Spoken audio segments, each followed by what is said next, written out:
Chapter 1024. Li Nanheng didn't move. He just crossed his straight, slender, and strong legs, casually leaned against the back of the chair behind him, and looked at her indifferently. "How long have you been in this martial arts club?" Feng Ling slowly drank the water in her hand and said disapprovingly, "Haven't you already investigated? Is there anything else you don't know? Do you need to ask me?" "I really don't know how long you work here." The man didn't hide it. He was still calm under her half-mocking tone. "A year and a half," Feng Ling said indifferently and took another sip of water. "A year and a half? You have been working in such a small martial arts club for so long, which means that your words and your existence have a certain influence in this martial arts club. For example, if you want to recruit an intern coach or assistant, you should be able to decide by yourself, right?" Feng Ling was surprised. She abruptly raised her eyes to look at the man sitting there with his legs crossed like a young master. "What do you mean?" "I'm not in charge of 11 base recently. Feng is doing it for me. I'm basically semi-unemployed now." Li Nanheng raised his handsome eyebrows as he spoke. "How about staying as your assistant? Coach Ling, please take me in." Feng Ling, no matter how high Feng Ling's guard was, she was still caught off guard by his words. 11 base was not under his management for the time being. He was half unemployed and wanted to be an assistant. Was he asking for shelter? His words seemed to contain several layers of meaning, but she didn't understand. For a moment, she held the cup of water and didn't say anything. She just looked at him strangely. Li Nanheng could tell at a glance that her inexperienced little head couldn't understand this. He put down his legs, sat on the chair, leaned close to her desk, put one hand on her desk and raised his eyebrows at her. "Isn't this place just teaching close-range combat? You learned all these things from me. I should be qualified to be an assistant coach, huh?" Feng Ling still couldn't react. She stared at him for a long time before putting down the cup with a cold expression. The cup made a crisp sound when it hit the table. "This is not a place for you to mess around, Mr. Li. Please respect my work. I'm asking you to take me in. How is that disrespectful?" Feng Ling frowned. "You're the boss of 11 base. Why are you here as a coach?" Li Nanheng smiled. "You are an excellent sniper from 11 base and the champion of the women's team in close combat. Why are you working as a coach here?" "I was desperate. I had to find a job that suited me. Do you think everyone is like you? Even if you don't have 11 base, you have the Li family behind you. Even if you don't have the Li family, you have Dr. Qin and Mr. Amo behind you." Li Nanheng's expression did not change, but he still faintly smiled. It seemed that although this little girl usually did not show anything on the surface, in fact, she knew many things very well in her heart. She could even see his frequent contacts with Mo Jingshan and the underground arms business, but she probably didn't know what kind of business he was doing. She only knew that he didn't lack anything. Li Nanheng continued the previous topic. "I'm also desperate now. The elders of the Li family were angered by me. They drove me out of the base and wanted to sever ties with me. Now I'm also a poor person. No one wants me. I just don't know if Coach Ling will take me in." Feng Ling was puzzled. "Hasn't 11 base been handed over to you long ago? Apart from using their status as elders to suppress your arrogance, how could they have the ability to drive you out of 11 base?" Li Nanheng didn't explain but just looked at her. "Don't talk nonsense. We've known each other for so long. You and I don't talk nonsense. Just tell me, do you accept me or not?" Feng Ling's eyes were not shaken at all. "No. You're so busy every day. Don't you need an assistant or something?" "Yes." Feng Ling looked at him calmly. "But what I need is an assistant, not you. I don't seem to meet the requirements." "Why don't I meet the requirements?" "You don't meet any requirements." "For example, which point?" Feng Ling's patience was almost at the limit. Why didn't she find that Li Nanheng was such a troublemaker before? Knowing that it was impossible, he still came to challenge her bottom line? "You don't meet any requirements at all. If I have to point out one point, all the staff of our martial arts club are unmarried. It's enough that you are married. Our boss said that people who are married and have families are not suitable for this kind of work that focuses on martial arts too frequently, because they can't work too hard. If they get hurt or suffer a little, they will be blamed by their families. They are too burdensome. Well, then I should be standing in the range of the standard. I'm not married to anyone." Li Nanheng looked straight at her. Feng Ling frowned and her eyes suddenly became much colder. "Li Nanheng, shameless as you are, it doesn't mean that you can lie to get in here. Even if you don't like Feng Mingzhu, she is still your wife. Don't you think it's shameless for you to ignore her existence and hook up with others? I'll say it for the last time. I didn't marry Feng Mingzhu and I didn't marry anyone. I didn't marry anyone, understand? Li Nanheng's hand was still on the table in front of her, and he looked straight at her. Even if I die now, no so-called wife will come out to settle the score. Of course, if you are willing to become my wife and play the role of finding trouble for others for me, I will be very happy. Feng Ling coldly looked at him. You didn't marry anyone? Are you trying to say that the major mainstream media in Los Angeles 2 years ago are fake? Li Nanheng. Give me another year. When the time is up, you will know everything you should know. I don't want to know. Feng Ling directly interrupted him. I'm not a 3-year-old child. I'm not so easy to deceive. I like you and love you. That's why I coax you like a 3-year-old child. Li Nanheng's patience was surprisingly good. I don't like you or love you. I'm afraid you can't even see my face. Such an obvious difference in treatment, can't you feel it, or are you deliberately pretending that your eyes are not good? Feng Ling's expression did not change. Whether you're married or not, it has nothing to do with me. Li Nanheng, in my world, if something ends, it's over. No matter if it's because of a misunderstanding, the truth, or being forced to leave or whatever, there's no point in looking back.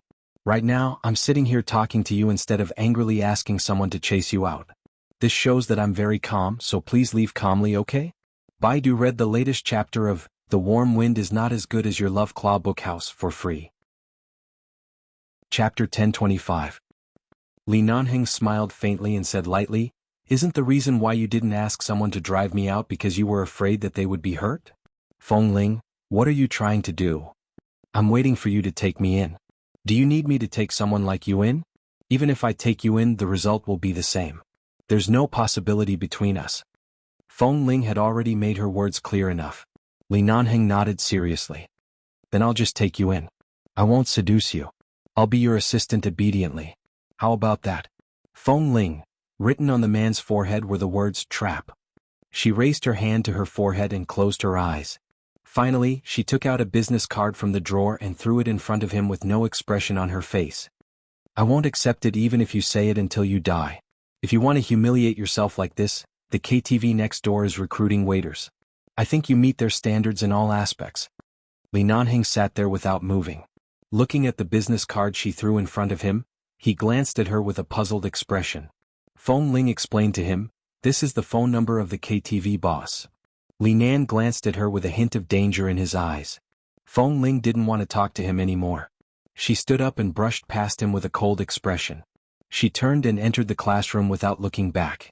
At 4 p.m. Qin Beiqing would come to class at this time.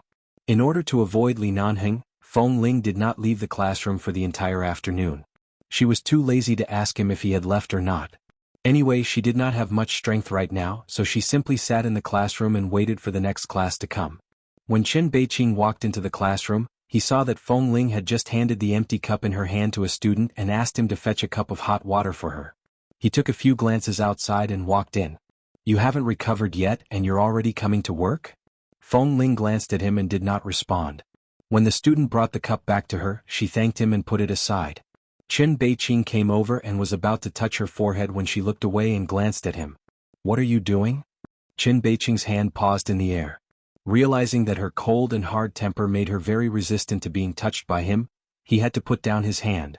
I want to see if you have a fever because you look very pale. It's just a cold, it's not that serious. In a while you'll be on time for class. You're all very familiar with your movements. Just do as I say. Feng Ling said and glanced outside. Seeing that other students had arrived one after another, she didn't say anything, but when Qin Beiqing was about to go to class, Feng Ling remembered the bowl of ginger soup he specially sent to her. She seemed to be too cold, so she added, Thank you for the bowl of ginger soup. This was probably the first time he had heard her take the initiative to speak to him since he had pursued her for so long, and it was also the first time he heard her not speak so coldly. Qin Beiqing looked back at her, smiled, and was about to speak, when he heard the second half of Feng Ling's words. But please don't go to my house anymore. I don't like other people to disturb my home, and I don't like strangers to touch my private life too closely. Qin Beiqing looked at her for a while and suddenly stood still. His hands hung by his sides. After a moment, he licked the left side of his cheek, turned around and pressed his hands against the wall behind her. Feng Ling was still sitting there against the wall. She was caught off guard by his sudden action, and when she came to her senses she had been trapped by Qin Beiqing, whom she had always regarded as a student. Her eyes paused and then turned cold. What are you doing? Class is about to begin. Don't be like this. What's wrong with me?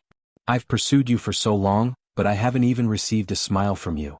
You caught a cold and I wanted to go to your address and send you a bowl of ginger soup, but you didn't let me in and instead, I received your disgust. Tell me, what should I do? Although the man in front of her was only in his early 20s and was just an international student, his gentleness was mixed with some displeasure and indignation at this moment. He bent down and looked at her closely, staring straight into her cold eyes. Back then, you suddenly appeared in front of me in the parking lot and jumped into my world. I couldn't control my growing love for you, but I also tried my best to pursue you slowly and not to annoy you. What? It's just a bowl of ginger soup. Are you afraid that someone will intrude into your life too forcefully, or are you resisting something? I feel that what you're resisting is not just me, but you completely trapped yourself in a very narrow corner and refused anyone to approach your heart. Have you ever been hurt? Can't you say it out? Do you have to hold it in like this? Feng Ling didn't expect that the man who had always been gentle and polite to her, and even if she didn't accept the flowers, would suddenly turn around. It really gave her a fright. At the same time, before she recovered from the shock and had time to push him away, the door of the classroom suddenly opened again. "Aling this Mr. Li." The boss entered the door with a fawning expression. He originally wanted to discuss something with Feng Ling, but the moment he entered, he saw this scene. His eyebrows twitched and he choked on his words. The man who came in behind the boss of the martial arts club was tall and straight. He had changed into the coach's martial arts club uniform like Feng Ling's. His cold eyes became even colder when he saw the scene inside, and he stared coldly at the woman who was almost imprisoned against the wall by force. As soon as she met Li Nanheng's eyes, Feng Ling was startled. When she saw the clothes he was wearing, she seemed to understand something and stared at the boss. "Boss, you," the boss of the martial arts club said awkwardly and fawningly, "I think you work too hard. You're so tired that you're sick. I've been planning to find an assistant for you. It happens that Mr. Li is good at martial arts and volunteered to be an assistant coach. Let him follow you from now on." Apply. Did Li Nanheng need to apply? The purpose of running a martial arts club was to make money. She didn't know how much money Li Nanheng had spent to make the boss look so embarrassed. He knew that she would definitely not agree, but he still brought this bastard in. Feng Ling was about to speak with a cold face, when her chin was suddenly pinched by Chen Beiqing and turned around. Read the latest chapter of Love Claw book House Can't Match Your Warmth, for free. Chapter 1026. She froze for a moment, then turned her gaze back to Chen Beiqing, who still hadn't let go of her. The air in front of the door almost froze at this moment. "Speak. In the future, don't suddenly change the topic or look at someone else when I'm talking to you. I'm not only your student here, but I'm also a man who likes you." Chen Beiqing looked at her seriously and said word by word. His words were clearly heard by her, as well as by the boss and the man behind him. The boss was dumbfounded. "Student Chen, what are you doing? Coach Ling is like half a teacher to you." "You?" Chen Beiqing didn't even look back. He still held Feng Ling's chin with his hand and said firmly, "A teacher 3 years younger than me? What era was it now? It's just a teacher-student relationship in the martial arts club. Can't I like him?" The boss choked. Of course, it was not that he couldn't like her, but everyone knew Coach Ling's temper. In order to keep Ling, no matter how difficult it was to deal with her, he, as the boss, would try his best to tolerate her. Now it was already very risky to bring Mr. Li in as an assistant, and she obviously didn't want to accept it. Now student Chen was putting himself at risk. If Ling couldn't accept it and resigned, then the martial arts club would suffer the biggest loss. The boss hesitated for a moment. Seeing that Coach Ling was restrained by Chen Xiaobei against the wall, and that she seemed to be weak and uncomfortable, she couldn't get rid of Chen Xiaobei. Even her struggle was easily restrained by Chen Xiaobei. The boss couldn't stand it anymore. He was about to go over to help, but before he could, Chen Xiaobei had already walked over. "Let go of me first." Feng Ling glanced at the man who was approaching her coldly and immediately frowned. She looked at Chen Beiqing, who seemed to want an explanation from her. "Let go of me, do you hear me? I've been very patient. It's been more than a year. What else do you want me to do?" Chen Beiqing looked down at her. Suddenly he felt a weight on his shoulder, followed by a faint stabbing pain. He subconsciously turned his eyes to look at the tall man behind him. Before he could see the other person's face clearly, he felt the man's hand on his shoulder. It didn't seem to be doing much, but it was slowly pressing down, causing waves of pain and numbness to spread through his entire arm. When he saw the person behind him clearly, He only saw that there was no extra expression on the cold face. It seemed like the wind was blowing and the clouds were calm, but it made people feel an inexplicable chill down their spines. She wants you to get lost. Don't you understand? Li Nanheng held his shoulder and easily dragged him to the side. Chen Beiqing had only learned some simple self-defense skills in the martial arts club. In front of people like Li Nanheng, his kung fu was nothing, but at least he studied hard and had a good foundation. When he was thrown away, he didn't look too embarrassed. He just took 2 steps back and looked at Li Nanheng in surprise and coldly. What are you doing? Chen Beiqing's eyes, which had always been gentle, were filled with anger and determination because of his unhappiness just now, but because of Li Nanheng's push, he became sober. Li Nanheng's expression remained unchanged. He glanced indifferently at Feng Ling, who was still sitting there with pale lips, and then shifted his indifferent gaze to the boy who was not afraid of death. His tone was low and cold, and he asked, "What are you doing?" "I'm talking to her. Didn't you see? I'm now the assistant of Coach Ling. She doesn't seem to be in good health and can't stand anyone's rude attitude. Are you sure you were talking normally just now?" Li Nanheng looked at him coldly. If it weren't for the fact that this was Feng Ling's temporary home, this boy's hand that pinched her chin just now would have been crippled. "Assistant?" Chen Beiqing was so focused on Feng Ling that he didn't pay much attention to the introduction of the martial arts club boss just now. Now he noticed that there seemed to be something wrong. How could an assistant look more powerful than the boss? His expression did not change, but his eyes looked at Li Nanheng up and down. After thinking for a while, his eyes fell on Feng Ling again. Feng Ling sat there without moving. She really didn't have much strength right now. Although she felt that her fever should have subsided a lot after taking the antipyretic, perhaps the antipyretic had a little sleeping effect, so she had been a little sleepy. But now, her sleepiness was stimulated by this scene. She just sat there listlessly. She didn't have the energy to deal with the mess in front of her. She just didn't want to bother about it. She raised her hand and waved. "Okay, let's go to class." Chen Beiqing didn't speak but just looked at her. Obviously, he didn't intend to let it go. At this time, the boss suddenly said with a smile, "Well, it's indeed time for class. Classmate Chen, after all, there are still many students waiting. Let's talk about personal issues after class. Besides, this is the first time that Coach Li comes to work this afternoon. He will be one of your coaches in the future. Don't leave a bad impression on him. Go to class." At this time, Feng Ling abruptly turned to look at the man who was looking down at her. She wanted to roll her eyes, but seeing that there were too many people here, she held back and only said in a low voice, "Boss, the assistant position hasn't been decided yet. I'll tell you after class. You happen to be in poor health recently and you don't have enough energy. Since Coach Li is such a good fighter and is willing to stay as your assistant, I can't let him stay as an assistant all the time. I just want him to be familiar with the environment, working methods, and curriculum of our martial arts club. I estimate that within 2 or 3 months he will be able to teach these students alone and directly be promoted to a main class coach like you. I just want him to help me explain the affairs of our martial arts club to him. Don't think it's troublesome. Now we are in need of talents. I really don't want to turn away such a good fighter." These words seemed to be said with sincerity. The boss had clearly seen Li Nanheng barging in this morning. He clearly knew that there was a grudge between him and her, but he still went against his principles to arrange for him to be by her side. If Li Nanheng didn't take out some money to settle this matter, she would cut off her head and let him kick it like a ball. "I want to chat with more like-minded people about young Master Mo. Have you kissed enough? Talk about life, and find a confidant." Please remember the domain name of this book. For mobile version website, M. Chapter 1027. No matter how impatient Feng Ling was, the boss had already spoken. She then waved her hand. "All right, you guys go to class first. I'm going out. If there's anything, call me in the office." With that, he turned around and slipped away. Feng Ling suppressed her anger and didn't bother to look at the man next to her. She just glared at Chen Beiqing, who was standing there as if he wouldn't give up until he made things clear. "Hurry up and go to class." Seeing that she didn't seem to be in a good mood, Chen Beiqing endured it. Under the gaze of a group of students in the classroom, he pushed his cheeks with the tip of his tongue again, turned around and walked into the line with a sullen face. He went to his usual seat in class. It wasn't until the group of students began to prepare themselves for class that the classroom returned to its usual quiet and orderly state. Feng Ling sat in her seat and turned to look at Li Nanheng. Li Nanheng also stood on the spot.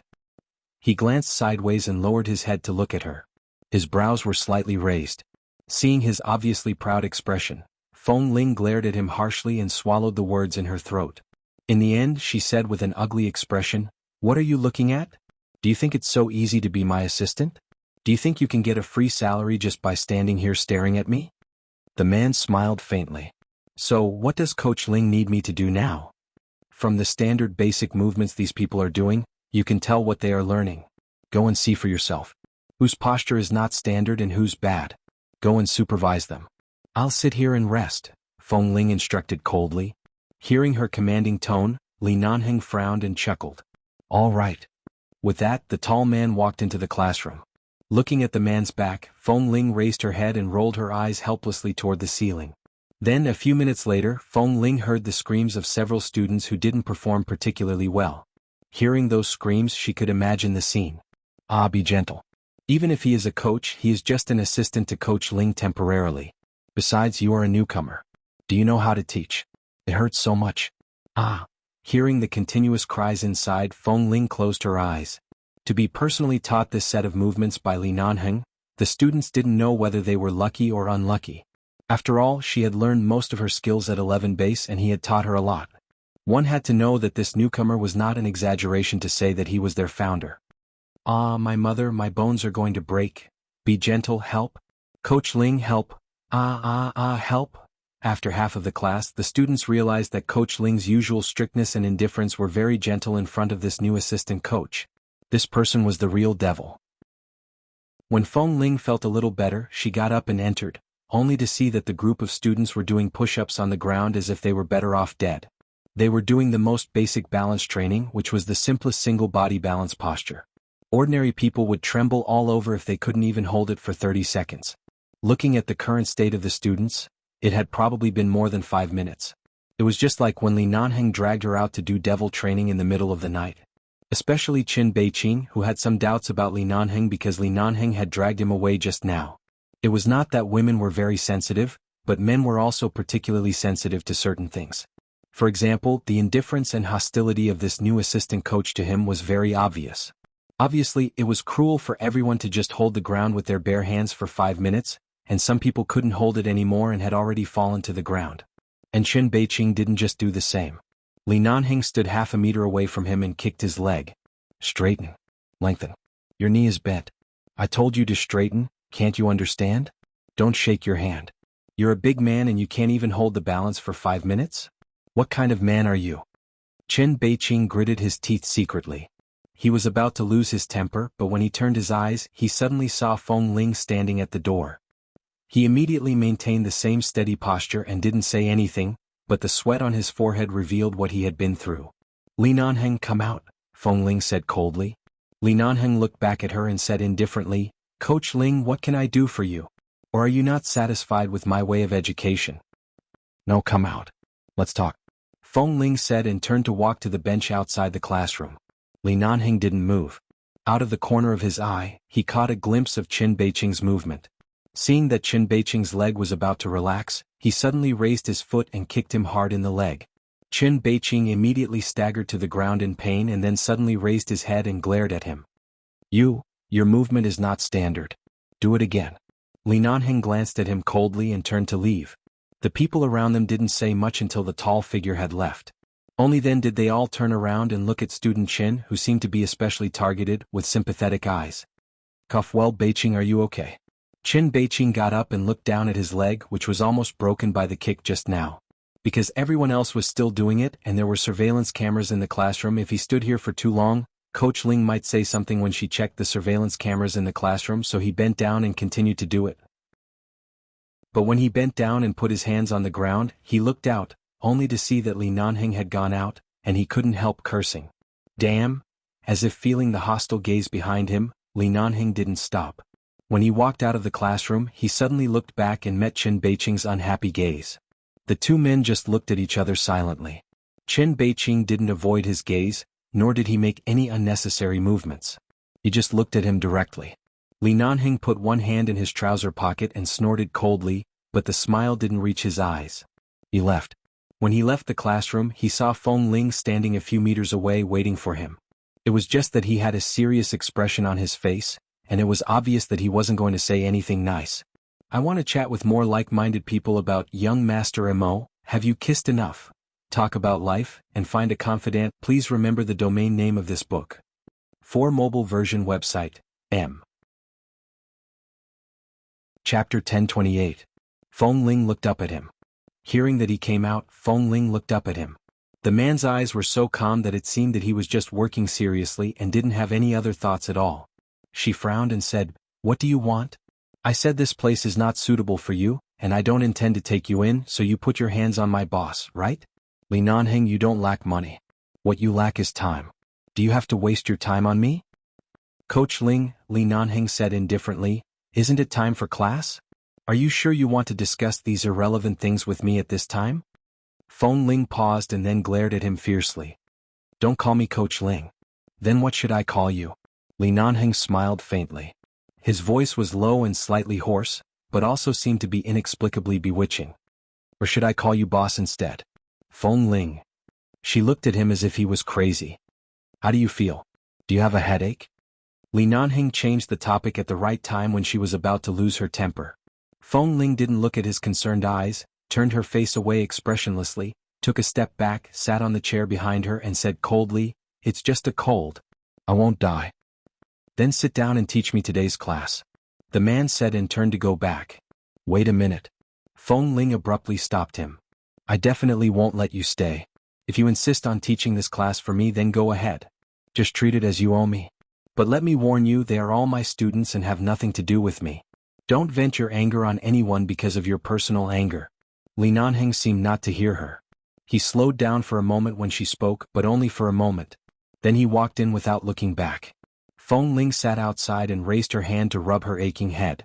The boss must be crazy. How could he really take him in? For this group of students, this lesson couldn't be described with just the word, deep water. But since they all came to the martial arts club to learn, of course, they were interested in this aspect and must have seen all kinds of relevant learning materials and videos. The new assistant coach's skills were obviously not simple, but they didn't know who he was. Although everyone thought he was too strict and ruthless, he did teach very well and to a high standard.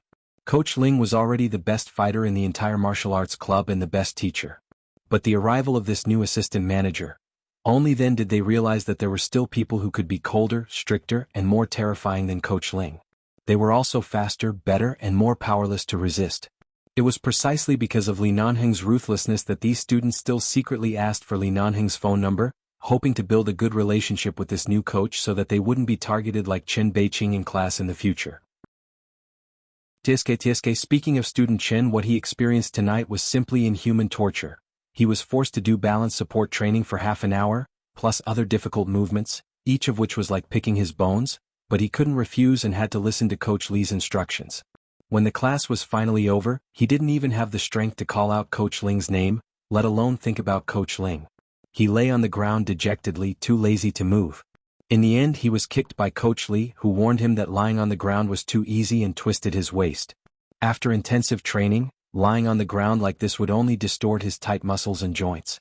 He told him to get up and leave immediately, or stand up and lean against the wall. Chen Beiqing's anger and temper were all gone now. He didn't want to say a word. Today was also the first time that she was not invited to dinner after Chen Beiqing's class. Although she refused him every time, he was used to sending flowers before coming and asking if she wanted to have dinner with him before leaving. Even if he was refused, it had become a habit of his. But today the office door that was supposed to be knocked on was pushed open by another man. It was not Chen Beiqing but Li Nanheng, who had changed back to his black casual sportswear. "Boss Feng, come home from work. Shall I send you back?" Li Nanheng stood in front of the door, looking as if he was working hard. He looked like a proper person and it really seemed like that was the case. The corner of Feng Ling's mouth twitched because he called her Boss Feng. She really didn't want to talk to him, but this man was so determined in her life that she really couldn't imagine what he wanted to do next. "If you want to go back by yourself. I'll take a taxi back." Feng Ling lowered her head to sort out the lesson plans and videos on her desk, saying, "Also, please move away from my room next door." In just a few days after finding her, this man had occupied almost all of her living space. She was really caught off guard. She didn't know how to deal with it. "You know I live next door. It's convenient for you to drive or take a taxi. Why do you take a taxi?" "I still have things to do." Feng Ling didn't look at him. Li Nanhing took out a cigarette from his trouser pocket and said indifferently, "Go ahead. I'll send you back when you're done." With that, he went out to light a cigarette. Feng Ling sat in the office and the man smoked near the bathroom outside. About 10 minutes later the man came back, but Feng Ling was still sitting behind the desk. He took a chair and sat down without speaking. She didn't speak either. As time passed, everyone else had left, and only the two of them were left in the martial arts club. Seeing that he really didn't leave, Feng Ling looked up at him, but at the moment she raised her eyes, they suddenly met the man's eyes. He had been looking at her. At the moment when their eyes met, many images of the past suddenly appeared in Feng Ling's mind. Who would have thought that the person in charge of 11 Base would condescend to live in a cheap rental house in a place like Boston and come to such a small martial arts club to beg to be her assistant? Even when she said she was busy, he would sit there quietly and obediently and patiently wait for her to finish her work without saying a word, like a child who had done something wrong and was trying to make up for it and waiting for the adults to forgive him. I want to chat with more like-minded people about young Master Mo. Have you kissed enough? Talk about life and find a confidant. Chapter 1029. She held a pen in her hand, and when her fingers met the man's gaze, she tightened slightly. But only for a moment. She looked away, lowered her head, and continued to work. In the end, she couldn't delay any longer. Feng Ling put down the pen in her hand, and when she raised her eyes, she saw that the man was still looking at her. "I'm done." The man's patience had been extended infinitely. He looked at her impatiently. "I'll send you to the hospital. If we pass by the hospital, I'll send you to the hospital first." "There's no need to go to the hospital. In the past, I went to the battlefield where the terrorists were, and I didn't die in the Snake Valley. It's just a cold." Feng Ling got up to pack her things. After she was almost done, she walked around the desk and walked out. "Don't take a cold lightly. In recent years there have been many classic medical cases. All kinds of diseases start from the symptoms of a cold," Li Nanhing said, glancing at the sky outside. "Wear more clothes. Don't catch a cold again." Wasn't it all thanks to him that she had a cold and sweaty feeling before? They hadn't seen each other for 2 years. This man had only appeared for a few days, but he had turned the world that she thought was peaceful upside down. Feng Ling didn't speak. She picked up her bag, brushed past the man and walked out without looking back. However, she had only taken a few steps when the tall, long-legged man took the bag in her hand. Her hand was empty. She turned her eyes abruptly, only to see that the man took her bag to the side of the car, opened the door and threw the bag in. At the same time, he opened the door and motioned for her to get in. Seeing that she didn't move, Li Nanheng was still patient. "Come here." Feng Ling didn't want to get in his car. But her bag and cell phone were there. She didn't drive here today because she was not feeling well. Now she wanted to take a taxi back, but she didn't have any money. She couldn't go back empty-handed, and her key was also in her bag. She abruptly walked past the man and reached out to pick up the bag thrown on the seat. However, the moment she picked it up and was about to turn away, the man behind her suddenly blocked her in front of the car door. Feng Ling abruptly turned around and almost bumped into his arms. She staggered back a step and his dark gaze lowered his head to look at her indifferently. He placed his hands on both sides of the car door, trapping her between him and the car. Li Nanheng. Feng Ling's heart instantly jumped because of his sudden oppression. She raised her eyes and looked at him coldly. "Get out of the way." Li Nanheng lowered his eyes to look at the woman who was as cold as ever and did not let go. He raised his hand and gently pinched her chin. His warm fingertips gently rubbed her chin, and he narrowed his eyes coldly. "It was indeed a wise move to allow you to disguise as a man and mingle with me. Now your hair is still ridiculously short, but you don't lack pursuers at all. A coach, a student, and this is just a martial arts club. If one day you are discovered by more people, I may not be able to squeeze in even if I want to snatch you." Feng Ling raised her hand to slap his hand away, but the moment she slapped his wrist, the man let go of her chin and held her hand at the same time, pulling her into his arms. Feng Ling lost her balance and was caught unprepared. The moment she fell into his arms, she frowned and looked at the man in front of her unhappily. "I told you to let go." Looking at her eyes, Li Nanheng's expression was cold and he said word by word, "Feng Ling, I'll say it again. I'm not married and I'm not married to anyone. Don't stare at me with this disgusted look as if you're looking at a married scumbag." Feng Ling tried to pull her hand out of his palm, but the man not only refused to let go, but pressed her hand against his chest, holding it very tightly. He had no intention of letting go. "Whether you're married or not has nothing to do with me." she said angrily. Let go. Nothing to do with you? Seeing that she didn't seem to care, Li Nanheng's eyes were filled with anger. Since you don't care, why didn't you think of looking for me when you were driven out of the base? Why did you use such a meticulous anti-reconnaissance method to avoid everyone's sight?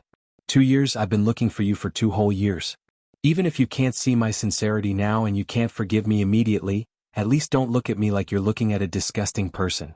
My heart is used to love you, not to be disgusted by you, understand? Feng Ling couldn't break free from his hand, so she simply raised her other hand and slapped him hard. Are you done or not? Don't talk to me about love or not. I've never thought about these questions. You led me astray in love.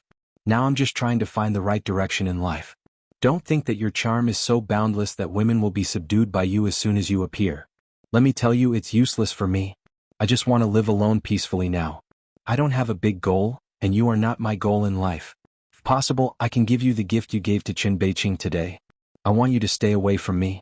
Her gaze was too firm. Her eyes were filled with strong rejection towards him.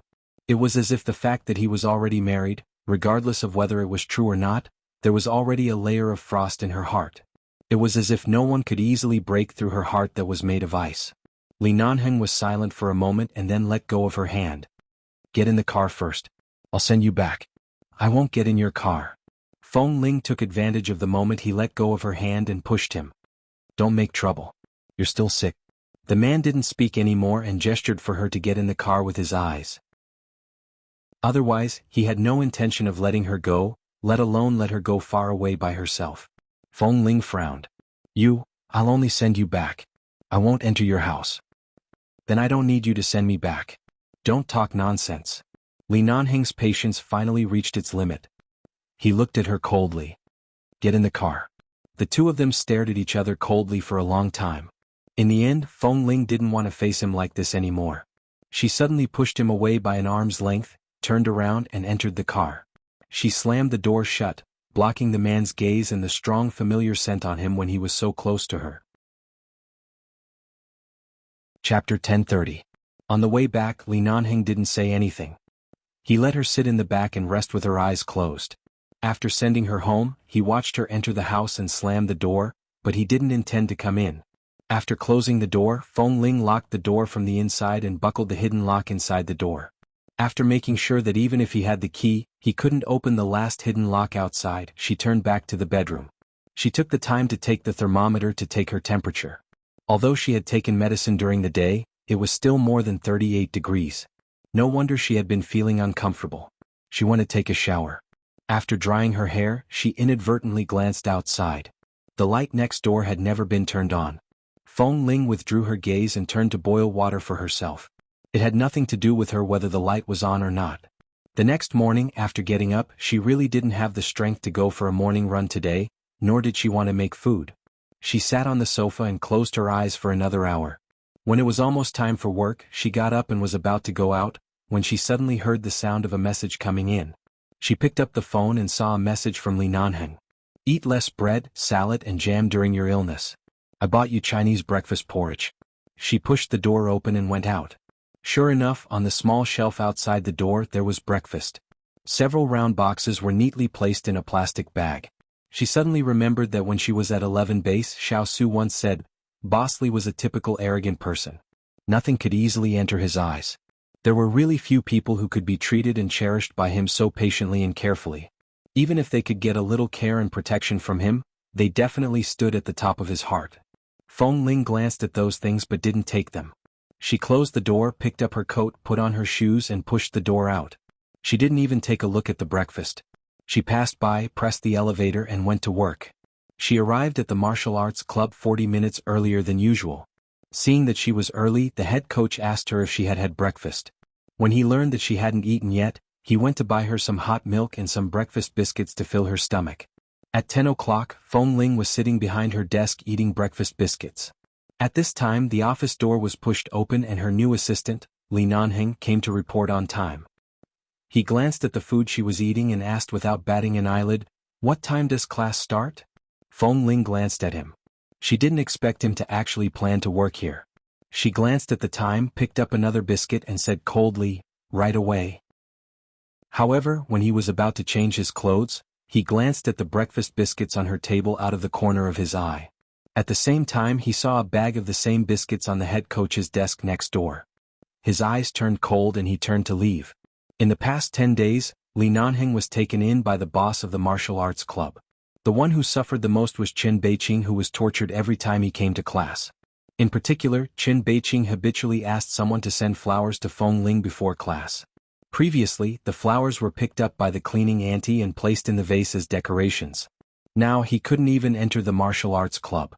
Except for Feng Ling and the head coach, all the staff in the martial arts club said in unison that the weather had been cold recently, their noses were uncomfortable, and they couldn't stand the smell of flowers or pollen, especially roses.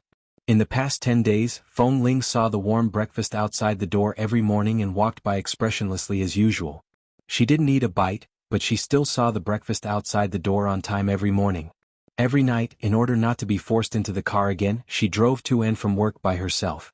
Li Nanheng had been following her, not too close nor too far, but he didn't say anything. When she went home, the man was also not too far away from her, as if they were really colleagues on the way home, but when she walked out of the elevator, he didn't say anything. She went home, but he watched her outside, didn't come in and didn't speak. Every time she closed the door at night, the more miserable Qin Beiqing was the next day. Twice he lay on the ground and couldn't get up. He felt that he was about to be crippled by the new coach Li, but when he went to the hospital for a checkup, he found that he was not injured at all. However, the movements that Coach Li asked him to do were all movements that could make people exhausted. They did not seem to have many ups and downs, but in fact they were very tiring. The kind of tiredness that could kill him after a long time. After 10 peaceful days, when Qin Beiqing heard a crisp sound from his arm again, he suddenly turned pale from the pain and tried to pull his hand back, but Nanheng looked at him coldly. The muscles and bones in your arm are so fragile. You can't even twist and balance. I'm afraid that even if you study here for another 10 years, you will still be a waste. Qin Beiqing was in so much pain that his forehead was sweating. He endured the pain, looked up at Coach Li, who had been twisting his arm to the limit, and smiled at him. Do you really think I can't see why you are targeting me? We are all men. If we want to compete, we should be fair. Don't use your identity to target me. Are you sure Coach Ling can't see through your tricks? Li Nanheng looked at him indifferently and didn't hide anything. He smiled and said in a voice that only he could hear, I'm afraid you won't have a chance to see my real means in this life. When you see it, you'll be dead. Qin Beiqing smiled, but the sweat on his forehead was still dripping. I just like 2 women at the same time. I accept fair competition. Li Nanheng smiled coldly. The moment Qin Beiqing said fair competition, he kicked Qin Beiqing's knee over. Qin Beiqing grunted and suddenly fell to the ground. His eyes were cold and his voice was as cold as a glacier. If you want to compete with me fairly, I'm afraid you'll have to cultivate for a few more years. Qin Beiqing was indeed in pain, but it was a lie to say that it wasn't painful. He gritted his teeth, stood up, looked up at Li Nanheng and sneered. If you like a woman, confess your love to her. Don't play these useless tricks here. Even I despise you, let alone her. I don't think she is nice to you at all. I'm afraid you have been rejected countless times.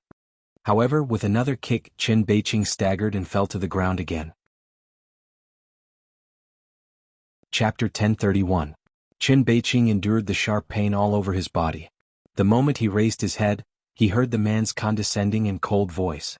When I was honest with my woman, you were still sitting on a piece of diapers and playing with mud. Qin Beiqing frowned and was about to stand up, when his shoulder was pressed by the man. The pressure exerted on him forced him to kneel on one knee and couldn't get up. But Qin Beiqing could feel that Li Nanheng must have known Coach Ling longer than him. But even so, Qin Beiqing had no intention of admitting defeat or giving way. Even though he was pressed to the ground by his shoulder and sweat was dripping down his forehead, he still sneered. You were chasing her when I was still wearing a diaper. It seems that you haven't won her heart for a long time. You're really a senior. You must have more experience of failure than a newbie like me. Senior Li, please remind me what she hates most about you. The pressure on his shoulder increased again, making Qin Beiqing suspect that his shoulder would be crushed by the man in the next moment. You're courting death. Li Nanheng. At this time the door of the classroom was opened and Feng Ling walked in. Seeing this scene, she was not surprised at all. She looked at Qin Beiqing, who was still unwilling to admit defeat even though he was pressed to the ground, and then turned her eyes to the other man. What are you doing? Li Nanheng expressionlessly moved his hand away from Qin Beiqing's body, clapped his hands casually, and glanced at her with a faint smile. Nothing. He was trying to cover it up, but his attitude was so perfunctory. It was clear that he didn't like Qin Beiqing. Feng Ling didn't bother to meddle in their business these days. These two people were crazy. They fought with each other in the open and in the dark every day. She really didn't want to interfere. Anyway, both of them were big trouble. If one of them died, there would be one less. Perhaps only when both of them were crippled would her world be peaceful. The coach wants to talk to you. Come out for a while. Feng Ling said and turned to leave. Seeing that Feng Ling didn't even bother to look at them, Li Nanheng shook off the man on the ground. Qin Beiqing half knelt on the ground and also looked at the man who had turned to leave. Then the two of them looked at each other indifferently and then looked away coldly and silently. When Li Nanheng also went out, Qin Beiqing got up from the ground, picked up a bottle of mineral water and poured it on his head. After sobering up, he raised a towel and wiped his face with it. Then he looked outside with one hand on his waist, gasped violently in the classroom, and slowly calmed his breath while pacing back and forth. He needed to think of a countermeasure, but after thinking for a long time, he found that he really didn't even know who Li Nanheng was. It seemed that it was not easy to compete fairly. In the office, when the coach saw Feng Ling, he came over with a smile and was about to talk to her, when he suddenly caught a glimpse of Li Nanheng who came in. The smile on his face instantly disappeared, and he looked up at the man in front of the door. The boss is not here these 2 days. Leave the things here to me for the time being. Recently, there have been a lot of people applying to be coaches in the martial arts club. Mr. Li, you don't have a good reason to come here. I don't know how good your martial arts skills are. It doesn't seem right for you to stand here and occupy other people's positions just because you know some fancy martial arts. Why don't we find a time to have a match? Li Nanheng's eyes were indifferent and he even seemed to want to laugh. You want to have a match with me? Since you say it so bluntly, I don't have to be too tactful. The coach snorted. Let's find a chance to have a match, okay? Li Nanheng put one hand in his trouser pocket and said indifferently, you decide the time. Seeing his fearless look, the coach looked at his height and the well-proportioned muscles on his arms. He couldn't see it through his clothes, but he could feel that Li Nanheng's martial arts skills were not bad. In recent days, the male students in Feng Ling's class had also complained that the new assistant coach was very good at martial arts, but he was stricter than Coach Ling. When he was really harsh, a group of people would complain incessantly. Coach Li personally supervised the movements and wouldn't stop until everyone was in a state of pain that was worse than death. At this time, the coach suddenly smiled and walked up to him. Your clothes fit you very well. I just don't know when you really practice. As he said this, he reached out to hold Li Nanheng's wrist through his sleeves. However, before he could exert any strength, Li Nanheng suddenly avoided the force between his fingers. At the same time, he suddenly grabbed his wrist. Even though it seemed that Li Nanheng only grabbed his wrist back, in fact, a sharp pain came from his wrist. At the same time, the head coach looked at him again and saw the obvious warning in Li Nanheng's eyes. The head coach did not speak. He only looked at Li Nanheng's hand that was able to dodge his hand so quickly and without leaving a trace and even easily catch him. Although it was just a small handshake, it was obvious that this Li Nanheng was not simple. His martial arts skills and reaction speed were much better than he had imagined. Although he was a head coach here in terms of martial arts skills, he was probably much weaker than him. Just like this, the two of them held hands with very calm smiles on their faces, but they had already secretly competed with each other. When the head coach pulled his hand out of his palm and quietly put his pale, bloodless hand behind his back, Li Nanheng looked at him calmly. Head coach, do you have something to say? The head coach didn't speak for a while and just looked at Li Nanheng. The two men looked at each other in silence. Although it was not as fierce as when Qin Beiqing was around, this silent confrontation made Feng Ling feel an inexplicable chill on her back. The two of them wouldn't really fight because of her, would they? Because of her? It shouldn't be. Just when Feng Ling felt that she was thinking too much and that it was impossible for them to fight, the pain in the head coach's hand had recovered a lot. He casually put his hand by his side and didn't touch Li Nanheng again. He just said, tonight, the stadium of the opposite Polytechnic University is open to the public every week. Why don't we go there to have a friendly match? It won't involve any interests. How about it? Feng Ling. Li Nanheng smiled coldly. Up to you. I'll accompany you. Feng Ling. Chapter 1032. In the evening. While Li Nanheng was still supervising the movements of the students, Feng Ling walked out of the classroom and went straight to the head coach. Head coach, don't go to the stadium at night, Feng Ling said. The head coach's class today had already ended. He had changed his clothes and was waiting for them to go to the stadium together. Hearing her words, he looked up at her. What? Are you afraid that I can't beat him? No, I just don't think there's a need to fight. It's meaningless. Do you understand what I mean? The head coach stood by the table and watched her for a while before saying, You mean that no matter whether I can beat him or not, you won't have any feelings for me, just like how you treated Qin Beiqing. Just because we are colleagues, you have been very polite to me. But if I accidentally expose my feelings for you and fight with Li Nanheng, will you be very upset that you are involved in such a matter? Feng Ling. Since you know that, why do you still fight? The head coach smiled. Ling, you don't understand a man's mentality. If I lose, I lose. If I win, I win. No matter what, it's fine. But since I like the same person, I should solve it in a man's way. Even if I know I can't beat him, at least I tried. Feng Ling really couldn't understand. Also, the head coach raised his eyebrows. Many of your martial arts skills seem to be similar to his. Although Li Nanheng has only been helping you teach those students recently and hasn't fought much, I can tell from some clues in his movements and fighting habits. Did he teach you all your skills? Only someone who had a good foundation in martial arts and could carefully study and see through other people's martial arts skills could see all this from such small clues. Although the head coach might not be able to beat Li Nanheng, after all, he had been in this industry for so many years. He could remember any random movement of others. So although he didn't say anything about Li Nanheng being taken in these days, it was clear that nothing could be hidden from his eyes. I have a friend who works in the Los Angeles Police Department. He told me about 11 Base. That day, I felt that I had seen Li Nanheng's name somewhere before, so I searched it with the search terms in Los Angeles.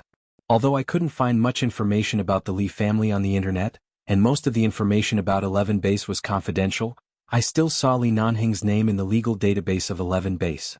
The head coach stared at Feng Ling's calm face as he spoke. If he is the person in charge of 11 Base, then who are you? Previously, I always saw that your skills were not bad and you were so young, so I was very curious about what kind of experience you had. Now I can't help but wonder, are you a member of 11 Base? Yes. In the face of such conclusive evidence, Feng Ling really had nothing to hide. After all, even if she lied and said no, he knew she was lying. Therefore it was better to be calm. 11 Base actually accepts women? If 11 Base was willing to accept women, I wouldn't have come to Boston right now. Feng Ling didn't explain too much. After saying this, she thought for a moment and said, Those are all in the past. I don't want to mention it again, but since you've guessed his identity, don't fight. The head coach only smiled, glanced at the classroom not far away, and then looked at the time on his wrist. I'll wait for him. Feng Ling frowned. You still want to fight? Why not? The head coach raised his brows. Feng Ling, at night. In the gymnasium of the Polytechnic University.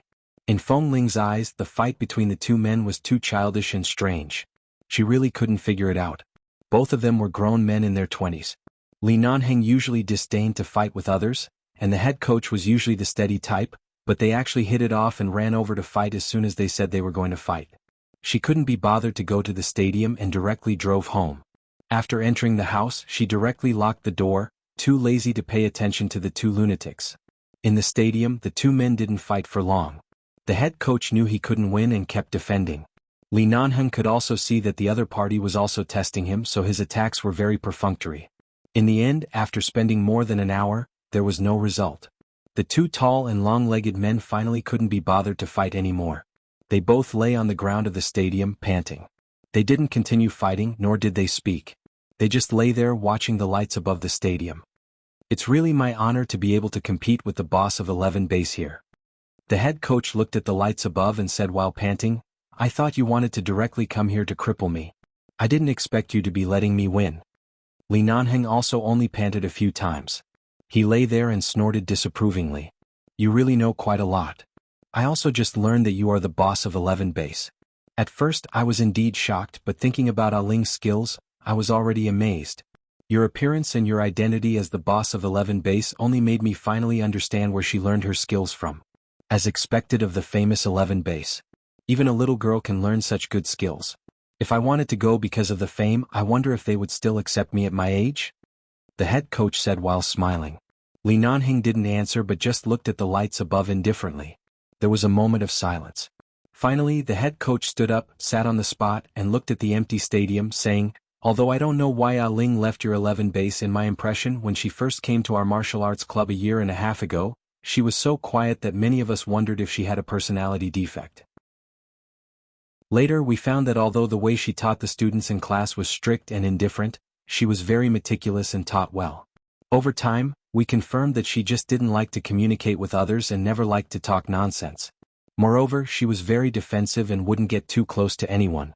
At that time, except during class time, she was always alone. When we went to talk to her, she just looked at us silently and didn't have the slightest intention to integrate with others. She was like a loner. I began to notice her from then on. I really have never seen a girl with such a personality. The head coach smiled and said, "Inexplicably, I feel that under her silence, there must be injuries and thorns all over her body. Otherwise, she wouldn't have such a thick armor and wouldn't refuse everyone's approach.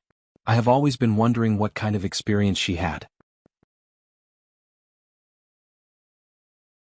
Chapter 1033. Li Nanheng did not speak. The head coach continued, "After that I asked her several times about her past, but she refused to say anything. She only said that it was not a good memory. In fact, I was more curious about where she learned to be so skilled. She was so young but she didn't say anything. Even her name was Ah Ling. This Ah Ling is a mystery to all of us. But because she is really good at martial arts, the boss cherishes talent very much. Even though she is mysterious, he still kept her until now. Every time there's a festival, whether it's a Western festival or the Chinese New Year, which is very important to the Chinese, I find that she's always alone. She never celebrates a festival and she never mentions her birthday.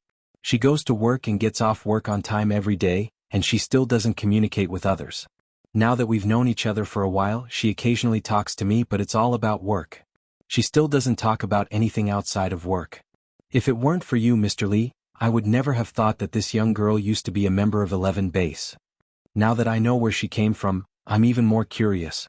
Why did she leave 11 Base and why did she treat you? Who was her former boss so coldly? All of her defenses and the hidden injuries all over her body, just who was it that caused her to do all of this?" Li Nanheng also sat up at this time. He silently looked at the front of the stadium and said indifferently, "Is the fight over? Can I go now?" The head coach turned to look at him and suddenly chuckled, "She is a mystery that we can't solve. Perhaps only you can understand. I wish you good luck." Li Nanheng did not speak and directly walked out. He sped all the way back to Feng Ling's residence. When he arrived outside, he looked at the tightly shut door. Without thinking, that woman had locked it from the inside again. Li Nanheng was about to turn to open the door next door when his footsteps suddenly paused. There seemed to be some residual smell in the air. The smell was very faint, but it was very obvious. Out of the corner of his eye, the man saw a footprint on the ground left by the sole of a shoe, and then glanced at the open door of the safety passage escalator not far away. 10 minutes ago. Feng Ling was taking a shower in her room. After the shower, she heard someone knocking on the door. She was too lazy to pay attention to it. Hearing the person outside knocking persistently, she glanced at the light next door and thought that Li Nanheng had returned from the fight with the head coach. She didn't know whether he had won or lost. She guessed that if he won, he probably came to show off to her. If he lost, he probably came to vent his anger on her. Anyway, it was nothing good, so she was too lazy to open the door. However, she was annoyed by the knocking. She suspected that Li Nanheng was drunk. Otherwise, why would he knock so hard? She got up impatiently and walked out. She pulled the door open and said, "Li Nanheng, I'm warning you. In the future, don't." Before she finished speaking, she instinctively raised her guard when she saw the 3 strange men standing outside the door. At this time, no one else knew that she lived here. She thought it was Li Nanheng, so she walked out angrily and was unprepared.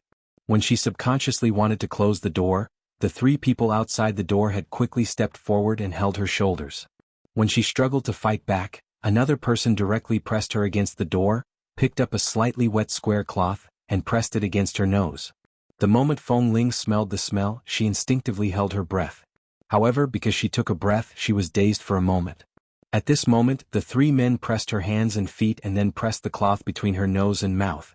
No matter how long Feng Ling had been trained to hold her breath, she still couldn't help but take another breath after more than 3 minutes.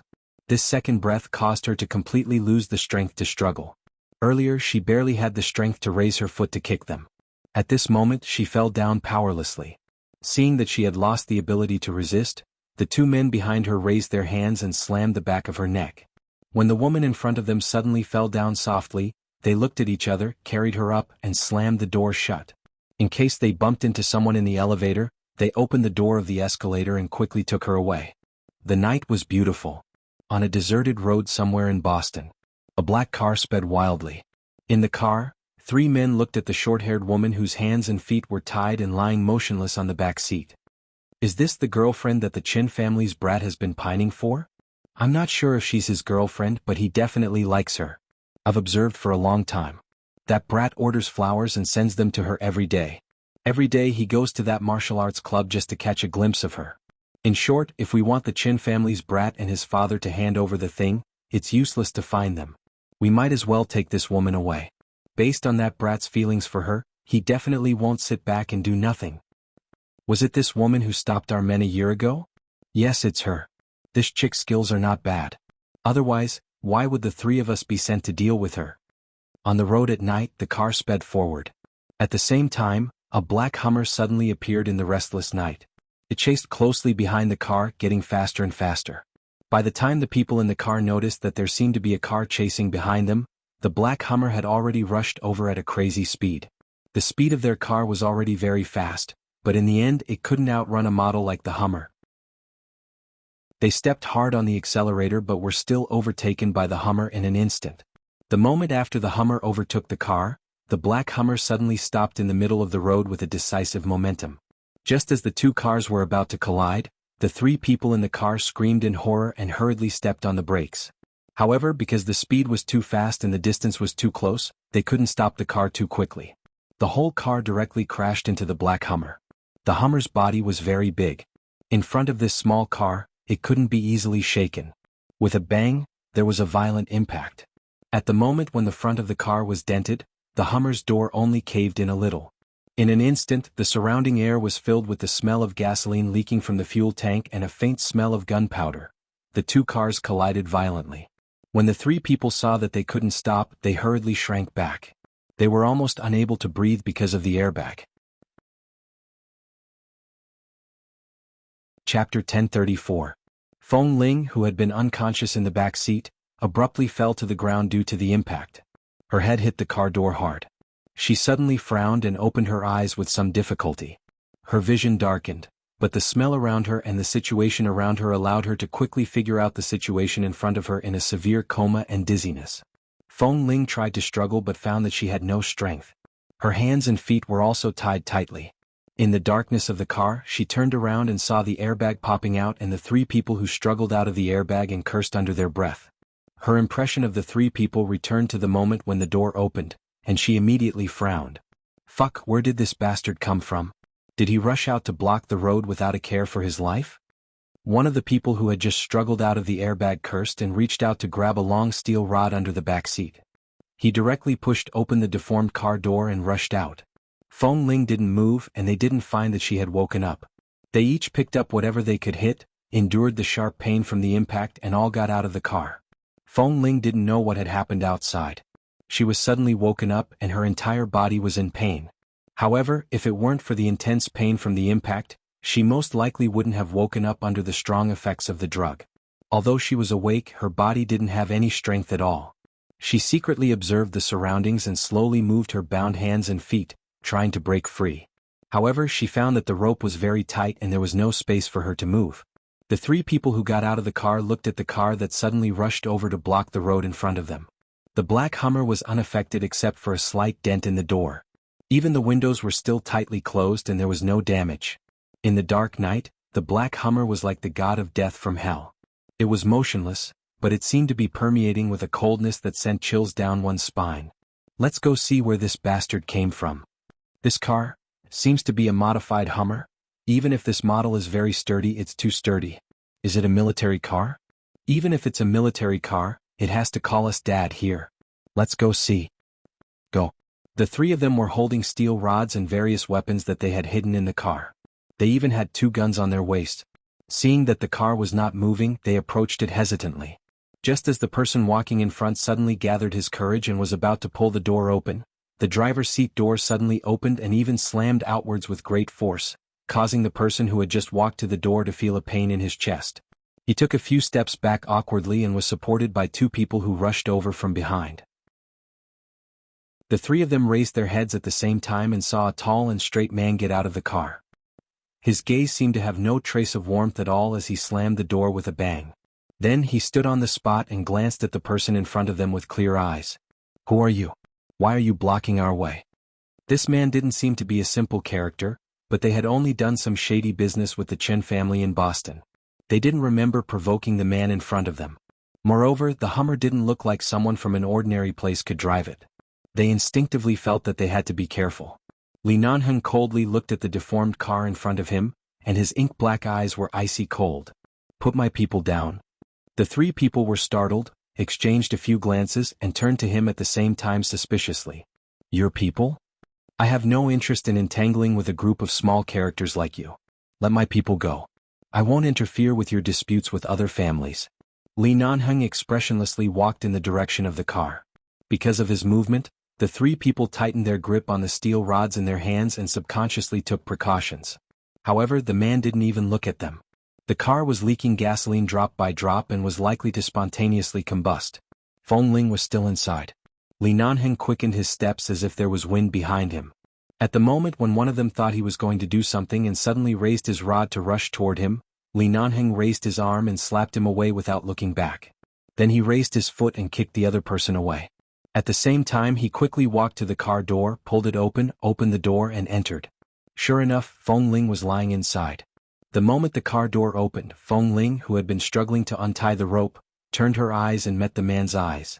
Almost instantly Feng Ling suddenly mouthed, "Be careful." Li Nanheng's gaze was still fixed on her. He didn't look back, but the moment the person behind swung the rod down, he accurately raised his hand to grab the other person's wrist, snatched the rod and turned back to kick the person. At the same time the steel rod that was thrown up rolled into his hand. Li Nanheng directly pressed the person who had fallen to the ground with the steel rod and expressionlessly withdrew his gaze. He directly kicked the deformed car door down and strode into the car. As he bent down to help Feng Ling up, he directly untied the rope around her wrist. Feng Ling's entire body was weak.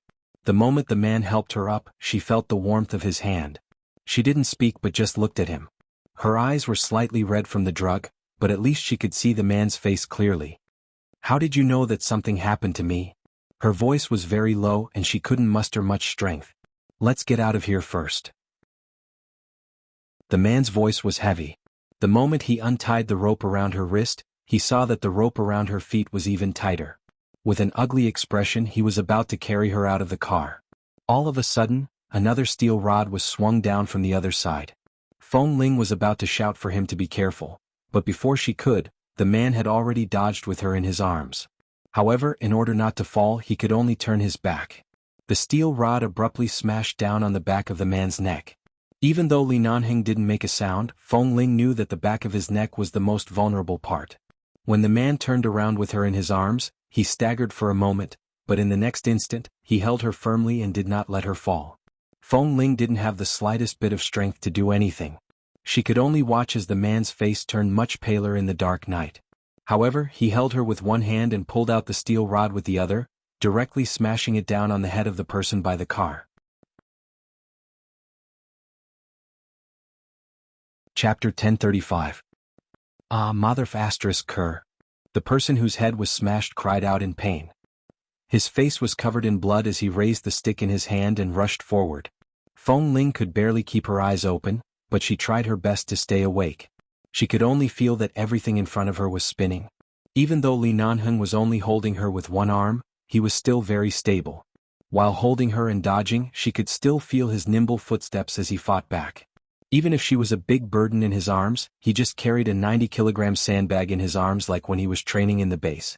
He made sure that the sandbag in his arms would not be hurt when he fought with others, that the sandbag would not leak, and that he and the sandbag in his arms would be intact.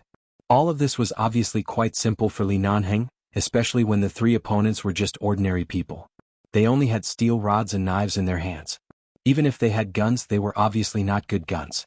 Because of this, Feng Ling was not worried that the man would be injured because of her. However, after all, he had been hit by a steel rod on the back. She didn't know how his injury was.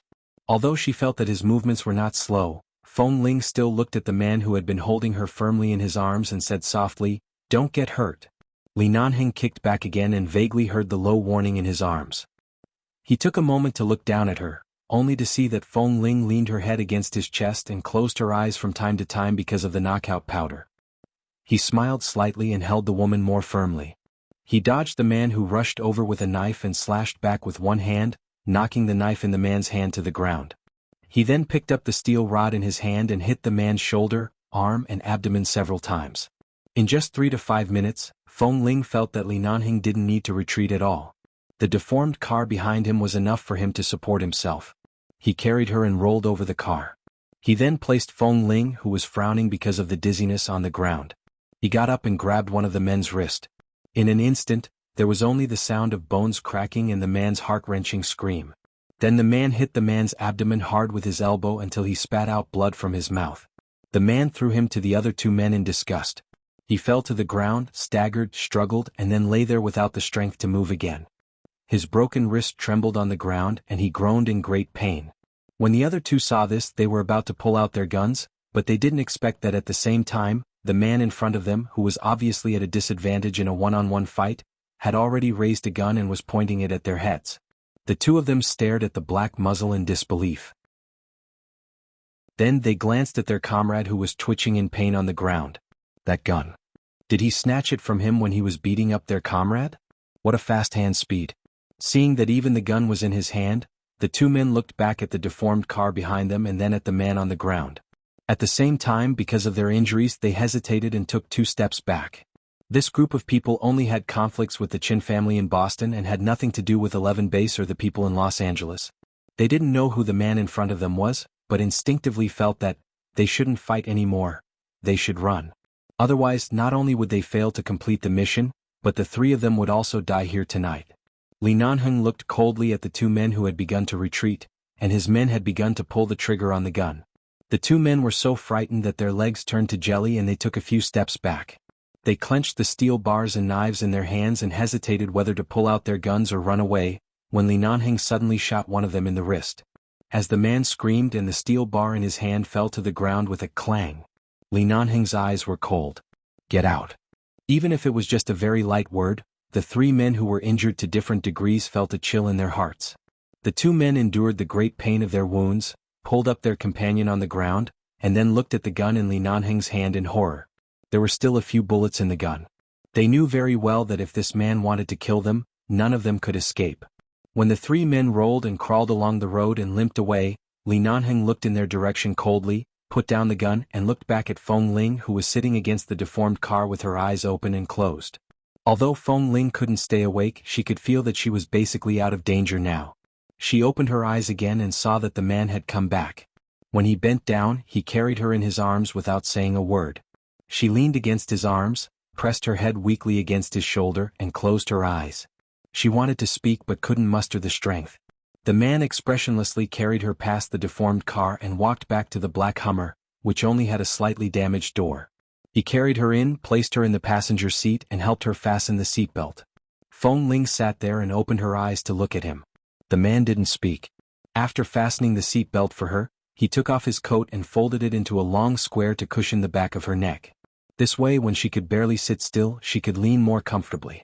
Perhaps he didn't expect that Li Nanheng, who had a rough personality, would be so meticulous in taking care of others.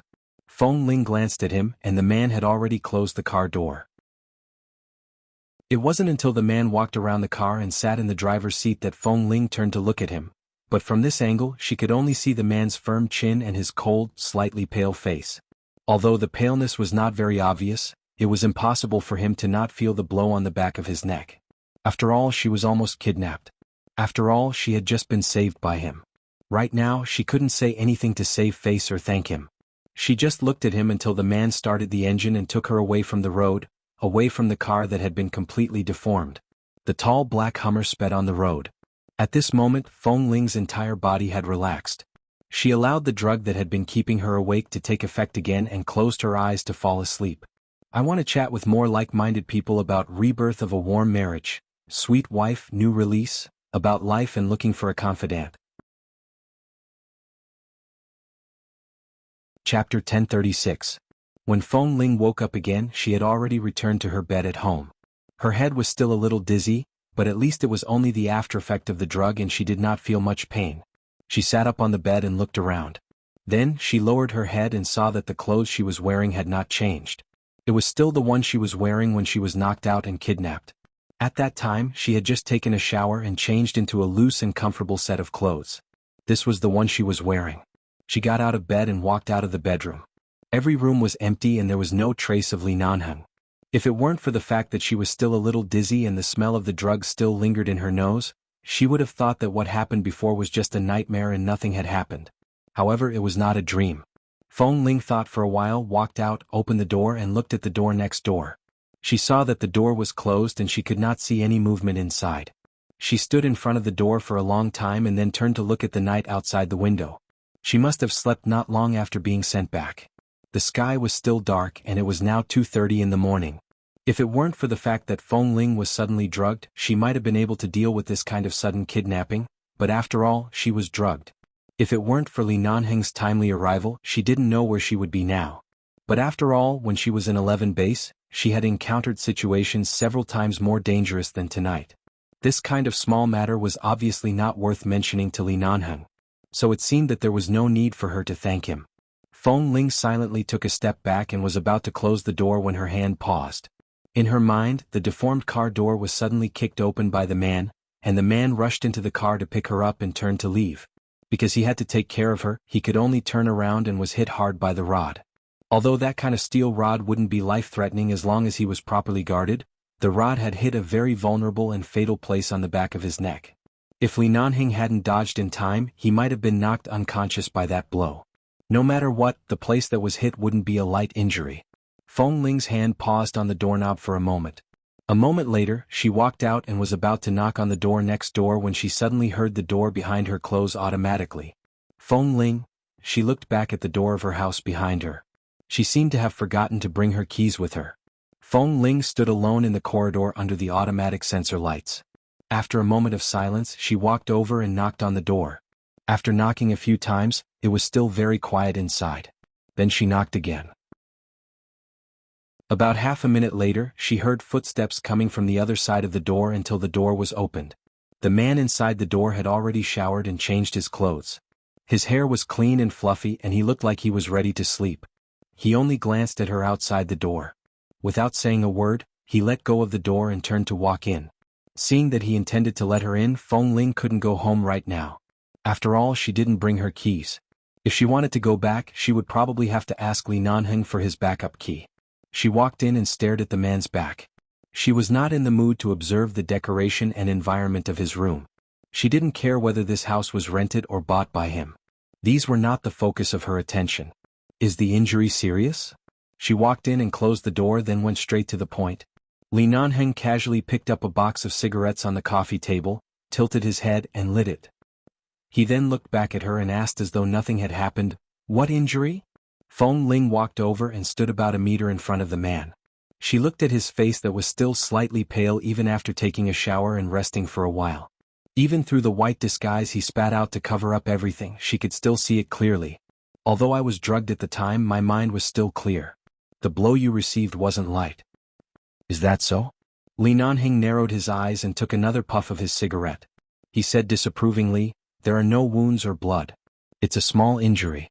It's not worth mentioning." Feng Ling looked at him coldly. "Do you think I'm a 3-year-old child again? If it's just a superficial wound that can see blood, it might be better, but this kind of blow from a steel rod is all below the skin. If it's the weak part behind the neck, it's very likely that you'll be crippled. Why can't I just dodge? Even if I fall down, I won't die. Have you ever thought that you might be killed by that blow?"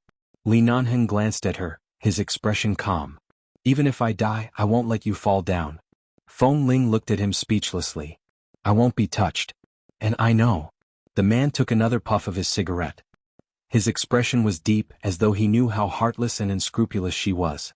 Feng Ling glanced at his home clothes and said softly, "Take off your clothes. Let me take a look." Li Nanheng's brows moved slightly in the white disgust. "You want me to take off my clothes?" Feng Ling's gaze was impatient. She said coldly, "Let me take a look at your injury."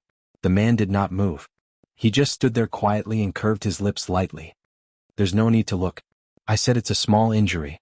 There's nothing to see. Li Nanheng, as a man, don't dawdle. I just want to take a look. I didn't say I would be responsible for your injury. You have to at least let me know. After all, it's the back of the neck. Feng Ling lost her patience and stepped forward to tug at his clothes. However, the moment the woman suddenly approached, Li Nanheng lowered his eyes to look at her.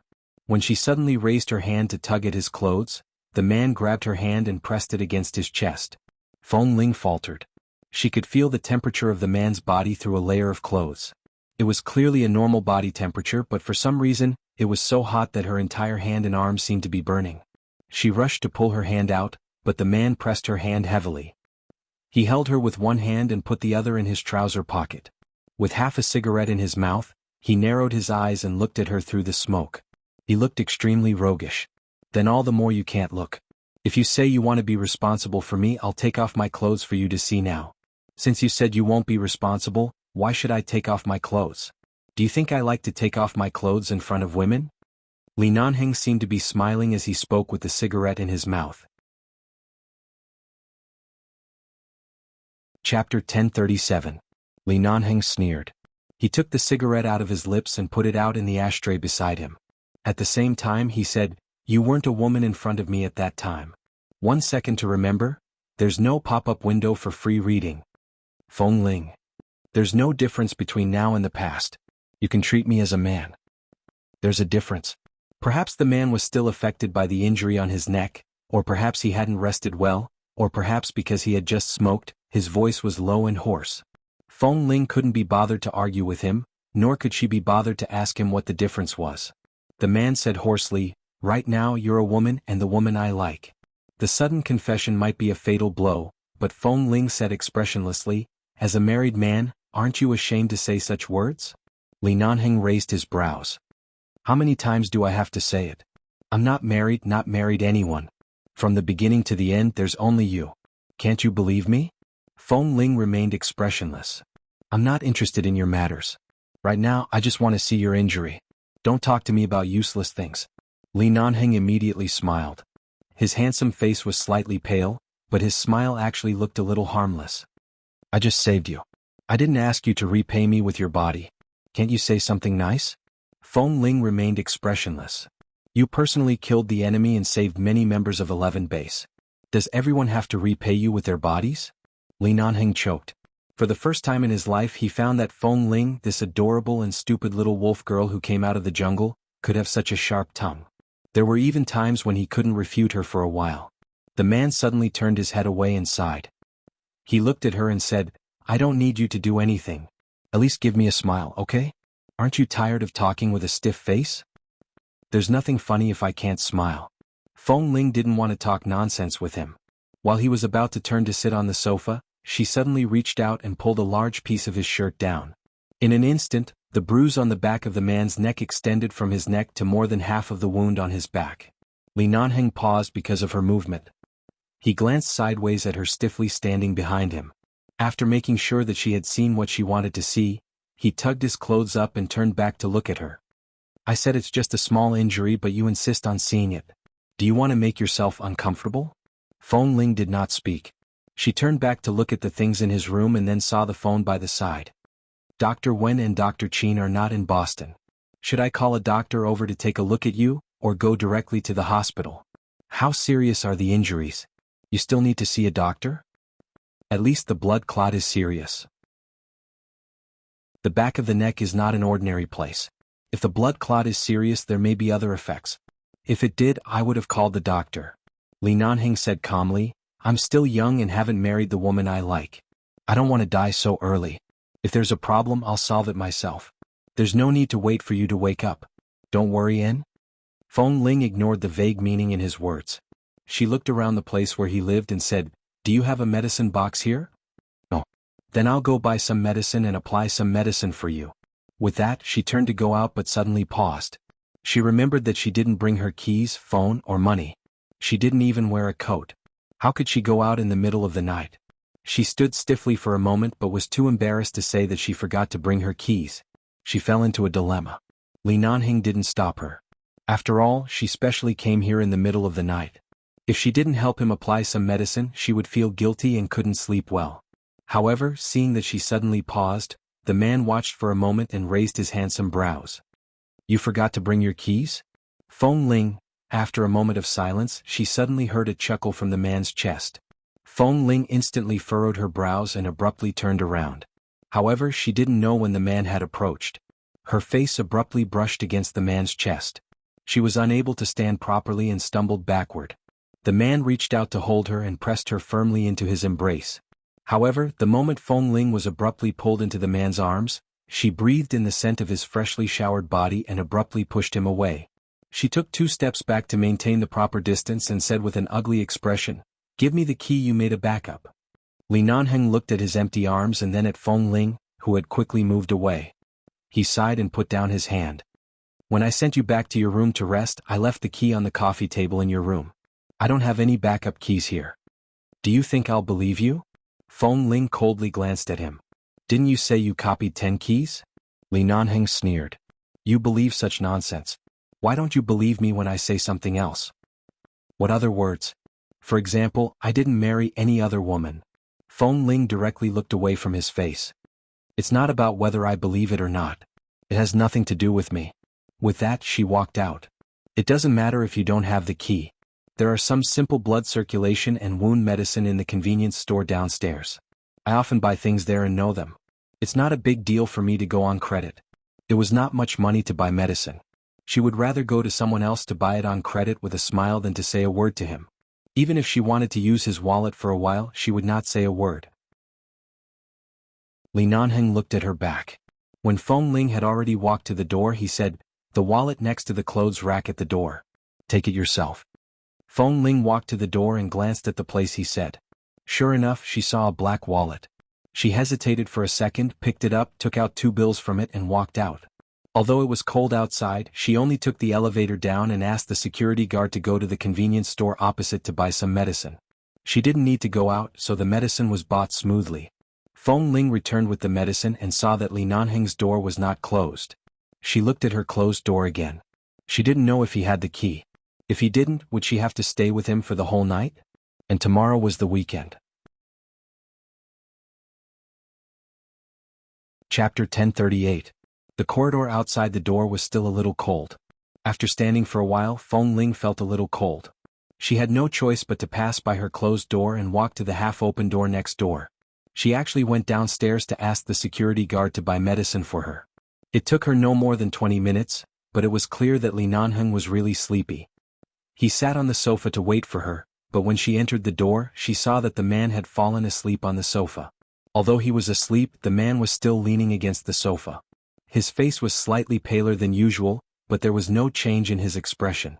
It was as though the wound on the back of his neck was not a serious injury and he didn't take it seriously at all. However, Feng Ling had learned the structure of many parts of the human body in 11 base and knew the most vulnerable parts of the human body. The back of the neck was very fatal. Even if he didn't die, he would definitely faint. Even if he didn't faint, he would definitely be affected to a certain extent.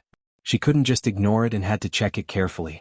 She wanted to take the opportunity to help him apply medicine to see if the injury was serious. But he actually fell asleep just like that. She walked in and placed the medicine on the coffee table. She stood by the sofa. Although she didn't want to look, there seemed to be nothing related to her in this room. She stood by the side and her eyes finally fell on the man. After watching for a while, Feng Ling walked over, took the neatly folded thin blanket by the sofa, gently shook it and then covered him with it. The man didn't open his eyes, but when the thin blanket covered him, his brows moved almost imperceptibly. Seeing that he didn't wake up, Feng Ling hesitated for a moment before picking up the medicine. She squeezed some ointment onto her hand and then turned to look at the man who had been sleeping. She carefully tugged open the collar of his home clothes and carefully smeared the ointment onto the back of his neck bit by bit. His head was slightly tilted while he was sleeping, and she carefully smeared the ointment onto the back of his neck. However, in this position she could only apply the ointment to the small area behind his neck and couldn't apply it to the other parts of his back. Feng Ling gently pushed the man's body but didn't want to wake him up. After looking down at him for a while, she suddenly got up from the sofa with a cold expression and took a step back. "If you're awake, turn around. I'll apply medicine for you." Li Nanheng opened his eyes and looked at this observant girl. In the end, he did not say a word and only turned his head slightly to cooperate with her. Seeing that he actually cooperated, the words that Feng Ling had prepared to scold him choked back in her throat. But he was pretending to be asleep. How could he pretend to be asleep when he knew she was applying medicine for him? Crazy. Feng Ling complained in her heart but didn't show it on her face. She took the ointment with an ugly expression and was about to tear his clothes open a little more. However, the man sitting on the sofa suddenly untied the collar of his clothes and casually took off his shirt. Ah. Feng Ling's eyes lit up and then she said, "Ah." Feng Ling watched as the man suddenly leaned lazily against the sofa, revealing his perfect upper body. Her hand that was holding the ointment inexplicably trembled. Her gaze landed on the man's abdominal muscles and chest muscles, then moved up his arms and finally landed on his back. The wound that was clearly caused by the steel rod immediately attracted her full attention. She had clearly seen him take off his clothes before. She also admitted that when he didn't treat her as a woman, he often walked in front of her with his upper body bare. It wasn't like she hadn't seen it before. Why did she feel a little awkward now? She leaned over and bent down to check the wound on his back. As she smeared the ointment on his back with her fingers, she forcefully poked back and forth at all the vulnerable acupoints near his wound. Feeling the care and probing under her movements, Li Nanheng leaned against the sofa and closed his eyes to enjoy the coolness of the ointment and the strength of her soft hands stroking his back. He then felt the pain under her fingers and smiled lightly. "Don't poke me. I said it didn't hurt your vital parts. Whether it was many years ago, now, or in the future, you have to remember to believe every word I say." Feng Ling did not speak. After confirming that he was really fine and that it was really just subcutaneous tissue damage and blood clots, she was relieved and applied the ointment on his wound. "Lean your shoulder a little more to the left." "I can't apply it here," Feng Ling said with her head lowered. The man cooperatively moved his shoulder to the side. When she was finally done, Feng Ling twisted the lid of the ointment and was about to turn to wipe the remaining ointment on her fingers. However, when she turned to leave from the sofa, the man who had been obediently leaning against the sofa reached back and abruptly held her wrist. Feng Ling paused and turned back to look at him. At this moment the man also turned back. As the ointment on his back had yet to dry, he could not lean against the sofa for the time being, so he sat, held her wrist and looked at her. Time passed second by second. Feng Ling's eyes did not waver. Because he was injured, she did not struggle and only said, "Let go." Of course Li Nanheng did not let go. He only looked at her. "Stay here with me tonight?" His words made her instantly think of the real problem. She did not bring the key. Feng Ling tugged her hand out of his palm, turned away from the sofa, threw the ointment back on the coffee table, and then took out a tissue to wipe the remaining ointment on her fingers. As she wiped it, she walked around the coffee table to the other side, still maintaining a suitable distance from him, and then threw the tissue into the wastebasket by the side without replying. Li Nanheng sat on the sofa and did not move. Looking at her distant appearance, he said, "I really don't have another backup key here. It's not a suitable time to ask someone to open the lock for you at this time. I'll ask someone to open the lock tomorrow morning. For now, sleep here first. It's only a few hours before dawn." "I won't sleep." Feng Ling glanced at the time. "If you want to sleep, go ahead. I'll just sit in the living room for a while." Li Nanheng looked at her motionlessly with his ink-like deep eyes. "I'll sit with you." "No need." Feng Ling looked at the man's pale face. "You're injured. You should rest." "I just slept, so I'm not sleepy now. Besides, I can't sleep well in an unfamiliar environment. Even if there's only a wall between us, this is not my place. Can you let me sit here for a while? I want to be alone." Chapter 1039. Li Nanheng didn't move and still sat there. "And then I'll stay here with you." Feng Ling glanced at him. "Didn't you hear the point?" "What?" "I said I want to be alone." Li Nanheng looked at her for a while and then seemed a little embarrassed. He coughed and picked up the clothes on the sofa and slowly put them on. It seemed that his back was really hurting. When he put on the sleeves, he didn't take them off as quickly as before. After his arm froze for a while, seeing that Feng Ling had no intention of helping him put on his clothes, he finally put them on by himself. "You can cover the thin blanket on the sofa. If it's not warm enough, there is a bed and a quilt in the next room." Li Nanheng stood up. After all, he knew that Feng Ling had no patience for him now. It was useless for him to adopt the previous aggressive method. He could only take it slow and not rush at all. Feng Ling didn't reply. After he stood up, she picked up the thin blanket on the sofa, folded it, and put it aside as if she wouldn't cover what he had covered. Li Nanheng felt a breath stuck in his chest. He looked at her and raised his hand to move his arm gently. After pulling the wound on his back, His face turned pale again. Feng Ling glanced at him. Why aren't you resting? Why are you walking around me? If you mind me being here, I'll go out now. It doesn't matter if I stand in the corridor for a few hours. Even if he wanted to stay a little longer, he couldn't. Li Nanheng looked at her sullenly. He wanted to speak, but Feng Ling looked away and didn't look at him anymore. Damn it, Li Nanheng had never met such a difficult person in his life, and she was even a woman. Rest early. After the man finished speaking, he no longer waved his arm in front of her and turned to return to the bedroom. The living room returned to silence. The man's strong, clear, and unique scent finally left. Feng Ling finally felt that she could breathe deeply. After sitting on the sofa for a while, she lay down on the sofa. Although the surrounding environment and the living room looked unfamiliar, she didn't seem to be particularly uncomfortable. The drug had not completely dissipated, and in fact, her head was still hurting. She lay there for a while, looking at the simple and clean living room and then at the snow-white walls. In her mind, she was suddenly woken up by the car and rolled out of the back seat. When she woke up, she saw Li Nanheng pull open the deformed car door and jump in. No matter how long he closed his eyes, he couldn't erase that scene from his mind. In the end, Feng Ling turned over on the sofa and forced her head into the corner of the sofa. The next morning, Feng Ling didn't know how long she had slept. In short, she couldn't sleep at first. Later, she fell asleep in a daze, but she still had a lot of dreams. It had been a long time since he had had so many dreams. It wasn't until daybreak that he finally managed to sleep soundly. There seemed to be a faint smell of food in the air. It was very light and a little strange.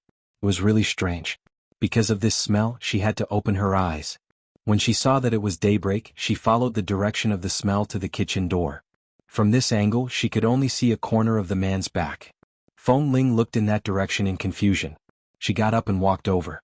When she arrived at the kitchen door, she saw that a patient who had been hit by a stick yesterday was standing in the kitchen. He broke 2 eggs and put them on a plate. Then he used chopsticks and stirred the eggs awkwardly. When she saw the man turn on the rice cooker by the side, she saw that there was porridge inside. However, the porridge seemed to have less water. It was very dry, as though he had accidentally added too much water to cook rice. When she saw the man pour the eggs into the frying pan, Feng Ling couldn't stand it anymore. She walked over. What are you doing? The man flipped the egg pancake in the pot with his chopsticks and glanced at her. Why don't you sleep a little longer? Feng Ling looked at the miserable egg pancake in the pot. The smell is a little strange. Get up to take a look. The smell is strange? Feng Ling glanced at the thing in his pot. What else is there besides oil? I put some honey in it. Don't all girls like sweet food? I created a honey-fried egg pancake. Feng Ling, in the past, she knew that young Master Li was good at everything except cooking. When she lived in his apartment, she had eaten the food he cooked personally several times. How should she put it? It was cooked and wouldn't hurt her stomach, but the taste was very terrible. It was so terrible that except for someone like her who grew up in a wolf pack, it should be difficult for others to swallow. But she didn't expect that after more than 2 years, he didn't grow at all. Are you going to make breakfast? Feng Ling asked. Li Nanheng gave her a, do I look like I'm making dinner? Expression. Feng Ling pursed her lips and suddenly reached out to take the frying pan from his hand. Move aside. Don't block me. Seeing that Feng Ling seemed to want to show off her skills in the kitchen, Li Nanheng very consciously moved aside. She then washed the pot and placed it on the stove again. She poured some water in and then cracked 2 eggs in. A minute or 2 later, 2 perfect poached eggs were placed on the plate by the side. She looked at Feng Ling and saw that Feng Ling had skillfully poured out the eggs in the pot that could no longer be eaten. She then scrubbed the pot and placed it on the stove again. Looking at the 2 golden poached eggs, Li Nanheng looked at Feng Ling's hand, and then watched her skillfully add water in the rice cooker to boil the rice again. Your cooking skills were very ordinary before. Where did you learn to cook? Feng Ling continued to busy herself and did not look back at him. She replied coldly, I'm not a young master like you. Even if you leave the base, there will be people who will find ways to come to your door every day to take care of your daily life. I can't eat takeout every day. 2 years is enough for me to learn how to cook. Is it strange? Li Nanheng saw that she was indeed more skilled than when she cooked 2 years ago. Standing by the side, watching her movements, the corners of his mouth inadvertently curved up. Feng Ling really couldn't stand his cooking skills. The food clearly didn't taste good and he was injured. What on earth was he doing in the kitchen early in the morning? She didn't say that she would have breakfast here. Would she eat it even if he cooked it? And it tasted so bad. She tidied up the things in the kitchen, prepared the other ingredients, and prepared a few good dishes for breakfast. She was about to take the plates to the dining table outside when she suddenly saw that the man had been watching her by the side. Feng Ling suddenly paused and raised her eyes to see that the man was looking at her as though he was looking at a little wife. Chapter 1040. Only then did Feng Ling realize what she was doing. She was making breakfast in his kitchen? She even made 2 servings. She abruptly put down the plate in her hand, turned and walked out. Li Nanheng looked at her suddenly changed expression and raised his eyebrows. What's wrong? If you want to eat, eat by yourself. I'm not hungry. It's almost time. I'll call a locksmith over to help me unlock the door. With that, she walked out. Go after breakfast. I'm not eating. Li Nanheng did not speak, but his hand had already clasped her shoulder and pulled her back from the kitchen door. When Feng Ling turned to look at him impatiently because of his movements and strength, the man only said, "There's no hurry to leave after breakfast. I'll call someone over to unlock the door. You don't have to go downstairs to find the security guard." Feng Ling glanced at the phone he placed not far away. When she left the room last night, she did not bring her phone with her. If she went to find the security guard now, she didn't know how efficient they would be. Would they be able to find a reliable locksmith? She glanced at the time. It's time to find someone.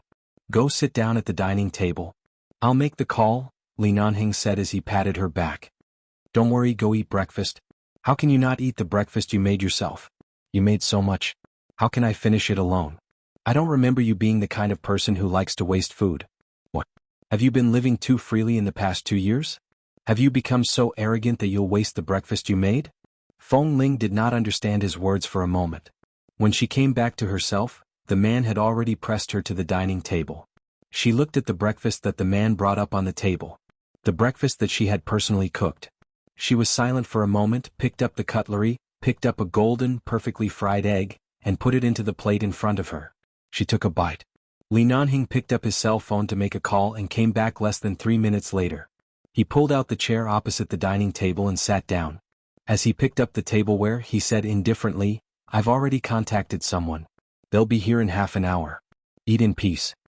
She didn't expect that she had unknowingly made so much. Although she had finally learned how to cook in the past 2 years, she actually made very little. She really didn't expect that someone like her who hated the kitchen would one day use such a calm and patient attitude to make breakfast, and it was very sumptuous and complicated. What was she thinking? The breakfast was indeed delicious, but no matter how Li Nanheng praised it, Feng Ling sat there pretending not to hear him. She did not raise her head or look at him. A few minutes after breakfast, the locksmith arrived.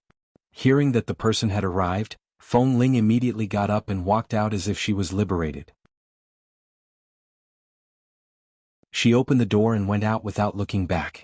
The locksmith that Li Nanheng hired for her was a locksmith company that had a cooperative relationship with the police station in Boston. They were very fast and efficient. After asking the reason why the door was locked and confirming that her cell phone and information were in the room, they opened the door in less than a few minutes, and the lock on the door was still intact. Feng Ling wanted to pay before they left, but they were so scared that they quickly waved their hands and said, "We can't accept this money. Although locksmithing is paid work, Mr. Li specially called the police station today, and the leader of the police station specially sent us here. It can be seen that your identity must be very unusual. We don't dare to accept money from Mr. Li's friend. It's just to open the lock." Seeing that they really refused to accept it, Feng Ling didn't force them. She chatted with them for a while and sent them away. When all those people were gone, she suddenly caught a glimpse of the door next door that had been closed at this time. In fact, they didn't spend much time together last night. At least when he listened to her and went to the bedroom to rest, she had been on the sofa. At least when she woke up, he was in the kitchen. Nothing happened. Let alone flirting, they didn't even have a slightly warm conversation. Anyway, his injuries weren't too serious. Forget it, she had already applied the medicine for him. She had already thanked him. There was nothing to say. Feng Ling closed the door. Today happened to be the weekend, and there were classes after 2 o'clock on the weekend. The first few hours were her vacation time. Feng Ling wanted to make up for her sleep in the morning, but she couldn't fall asleep, so she simply balanced on the carpet in the living room for 2 minutes. When her flesh and bones seemed to be exhausted, she lay on the ground weakly, letting the sweat drip down from her forehead.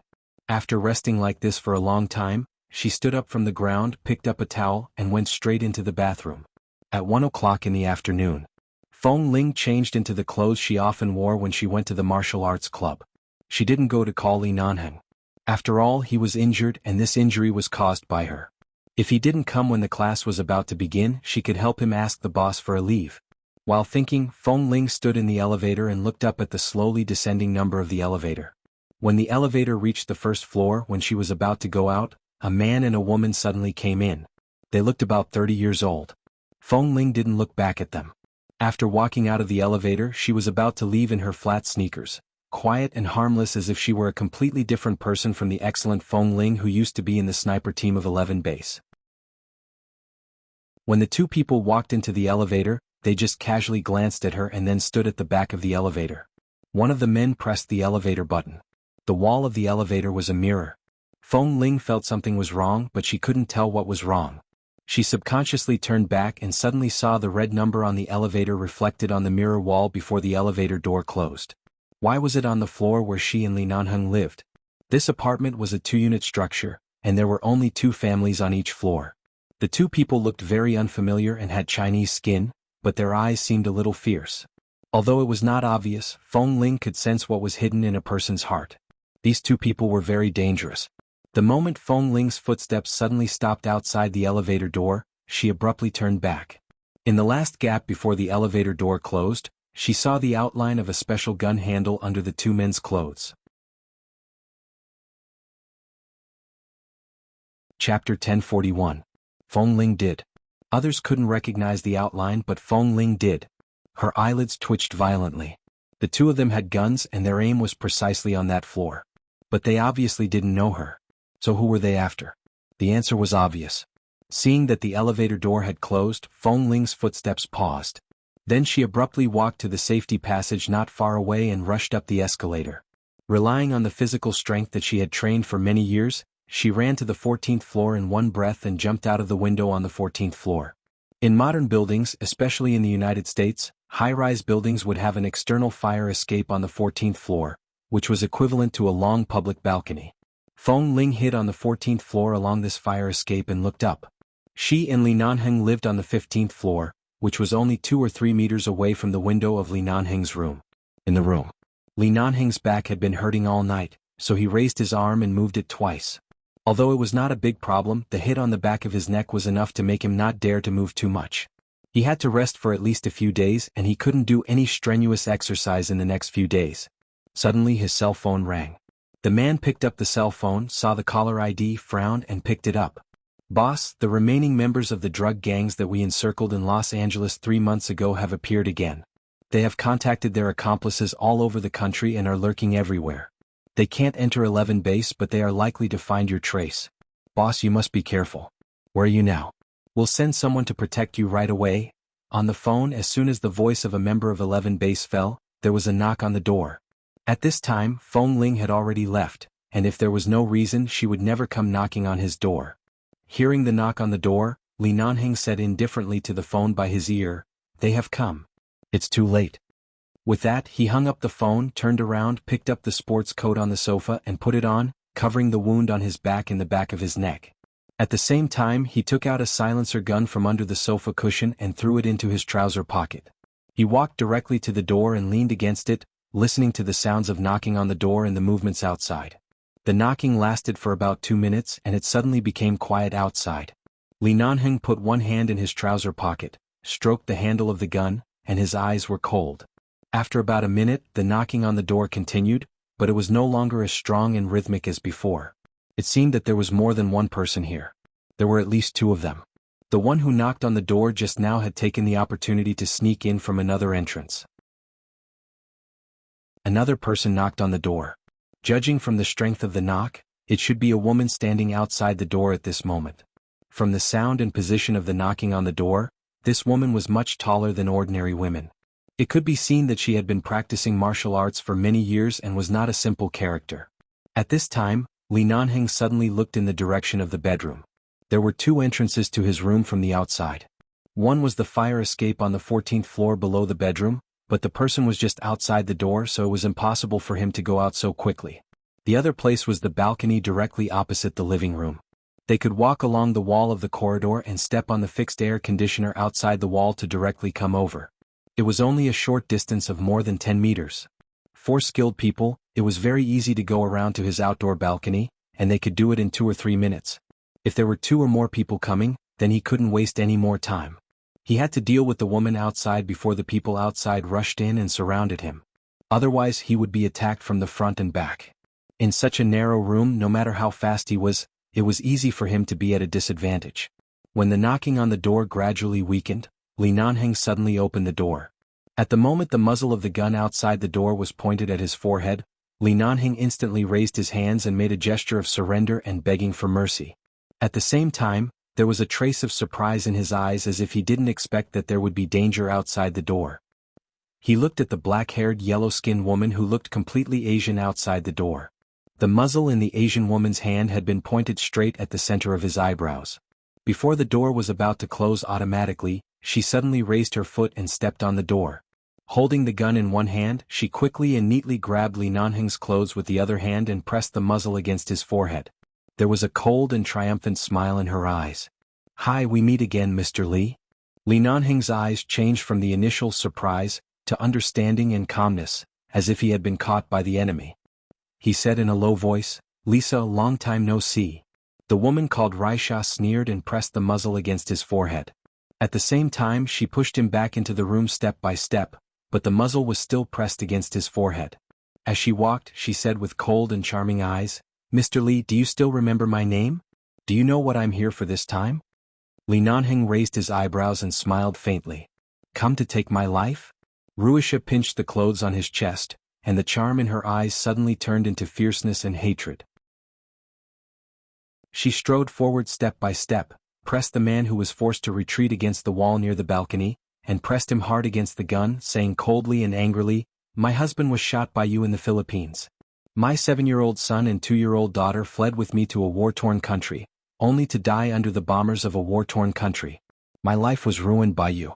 In the past 2 years, I followed that group of drug dealers to the edge of various countries just to make a living, but they still refused to let me go and sent your 11 base to kill me. My everything was ruined by you. Tell me, do you want me to take your life? 11 base has investigated your information. You were once a citizen of High City, China. At the age of 15 you frequented various nightclubs because of your youth and beauty. At the age of 17 you were abducted by your husband.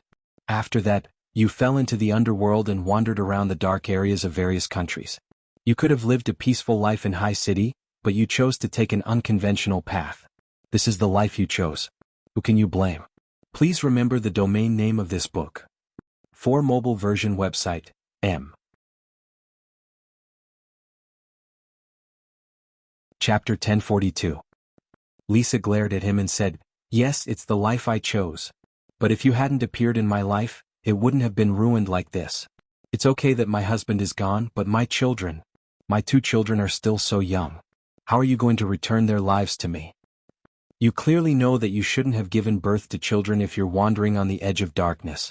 It's your own choice to let the 2 children wander around with you. The law is merciless. You know what you've done. 11 base is just a sharp sword in front of the military and the police. Without me and 11 base, there will be others responsible for killing you. As for the 2 children, our people shouldn't have touched them. You should find out how they died." Lisa held his clothes tightly. They died under the bombers of war-torn countries. They were badly mutilated and their eyes were open when they died. If we weren't chased by 11 base, if we weren't cornered, we wouldn't have fled to such a dangerous country. It's all your fault. It's all your fault. He grabbed the gun in her hand and put it against her forehead, staring at her coldly. "When you were still young in High City, you had already assassinated many young and beautiful girls in the nightclub. Do you think I don't know that you are a vicious woman? Don't pretend to be affectionate in front of me. If you really love your 2 children and husband, you wouldn't be so close to the drug trafficking gang after knowing that everything has been destroyed." Lisa looked at him with red eyes. Because of his words, the tears in her eyes almost dried up in an instant. She sneered and reached out to grab the gun, but Li Nanheng just raised his hand easily. When the Asian man who broke in from the balcony pounced at him, he turned around and shot the gun in his hand. The gun fell to the ground in an instant, and the Asian man quickly rolled back, knelt on one knee on the ground, picked up the gun and rushed over again. The woman named Raisha in front of him had been in the underworld for more than 10 years. She left High City with others at the age of 17 and was now 32 years old. Her skills in all aspects were definitely not inferior to any female soldier who had been trained for many years. She also reacted very quickly. Although she didn't have a gun in her hand, there was a dagger in her sleeve that flashed with cold light and directly attacked him. Li Nanheng blocked Lisa's dagger with one hand, and at the moment the Asian man rushed over, he raised the gun and pointed it at his forehead. When the Asian man was about to avoid the muzzle of his gun, he raised his foot and kicked the lantern next to him up and smashed it at the Asian man's face. However, even if Reisa's hands were restrained, she still exerted the strength of a woman to pester him. She simply held his arm with one hand and struggled with the other hand. At the same time she lowered her head to bite him. Because of her pestering, Li Nanheng suddenly felt a sharp pain from the wound on his back. He frowned, looked coldly at the crazy woman beside him, and twisted her wrist hard. When the dagger in her hand suddenly fell to the ground, he caught it with the back of his foot and kicked the Asian man who had just struggled to get up from under the lantern stand. The tip of the dagger directly pierced into the Asian man's calf, and blood instantly flowed to the ground. He is not as fast as a gun. Seeing that his arms and body moved so fast that she couldn't trap him at all, Lisa simply entangled him with her hands and feet. At the same time she found that he seemed to be injured, so she shouted, "He has a wound on his back." Hearing such a news, the Asian man endured the pain in his calf, leaned down, pulled out the dagger, stood 2 meters away from Li Nanheng and Lisa, and accurately pointed the muzzle at Li Nanheng's head. He clearly knew that he couldn't be too close to Li Nanheng. In a close fight he couldn't beat him at all. Now that Lisa was entangled with him, he could definitely blow up his head with a single shot from his current position. Li Nanheng's face was cold and gloomy. Because of the pain on his back, he couldn't successfully push Lisa away from him. Although it was only a man and a woman, these two people obviously knew his moves very well. Now they also knew that he was injured on his back, so he couldn't get rid of Lisa's arm. Now it was very likely that he couldn't avoid the gun because of Lisa's entanglement. Just when Li Nanheng suddenly raised his leg, bent his knee to hit Lisa's abdomen hard, pushed Lisa away a little, and was about to take out the silencer hidden in his trouser pocket, the Asian man 2 meters away had already pulled the trigger. At this critical moment, a bottle of shower gel suddenly flew over from the direction of the bedroom door and hit the Asian man's hand hard. The Asian man's shot was abruptly missed because of the bottle of shower gel. The bullet hit the wall to one side, making a loud noise and giving off the smell of gunpowder as the bullet rubbed against the wall. Li Nanheng abruptly turned his eyes to look at Feng Ling, who suddenly appeared in the direction of the bedroom. At the same time he saw a corner of the curtain fluttering because the window was opened. He immediately understood how she came in, but at the same time, he looked to the side and gave her an instruction with the special sight signal of 11 base that only Feng Ling could understand. Feng Ling didn't speak but coldly looked away from him. There was nothing else in his room. She still had a bottle of shampoo in her hand, which was heavy enough for her to use for a while. Only when she approached the Asian man and grabbed the weapon in his hand could she have more chances. The look Li Nanheng gave her was telling her that he had a gun. So, the gun that had just fallen on the ground was about to become her weapon. Because of Feng Ling's sudden intrusion, Lisa and the Asian man looked at each other.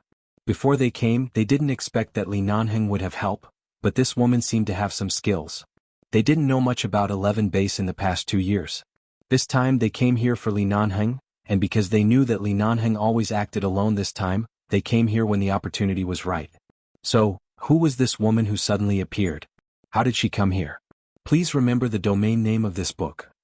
For mobile version website, M.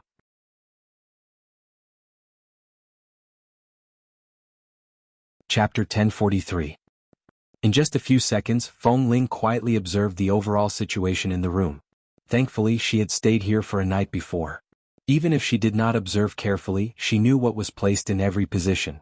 The lamp stand by Li Nanheng's side had fallen to the ground.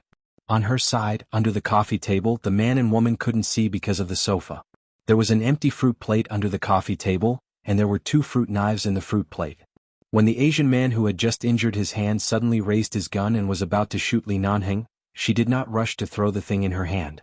Instead, she suddenly moved forward in an unexpected posture. The Asian man was sure that this short-haired young woman who suddenly broke in was good at martial arts. Because of her movement, his fingers paused.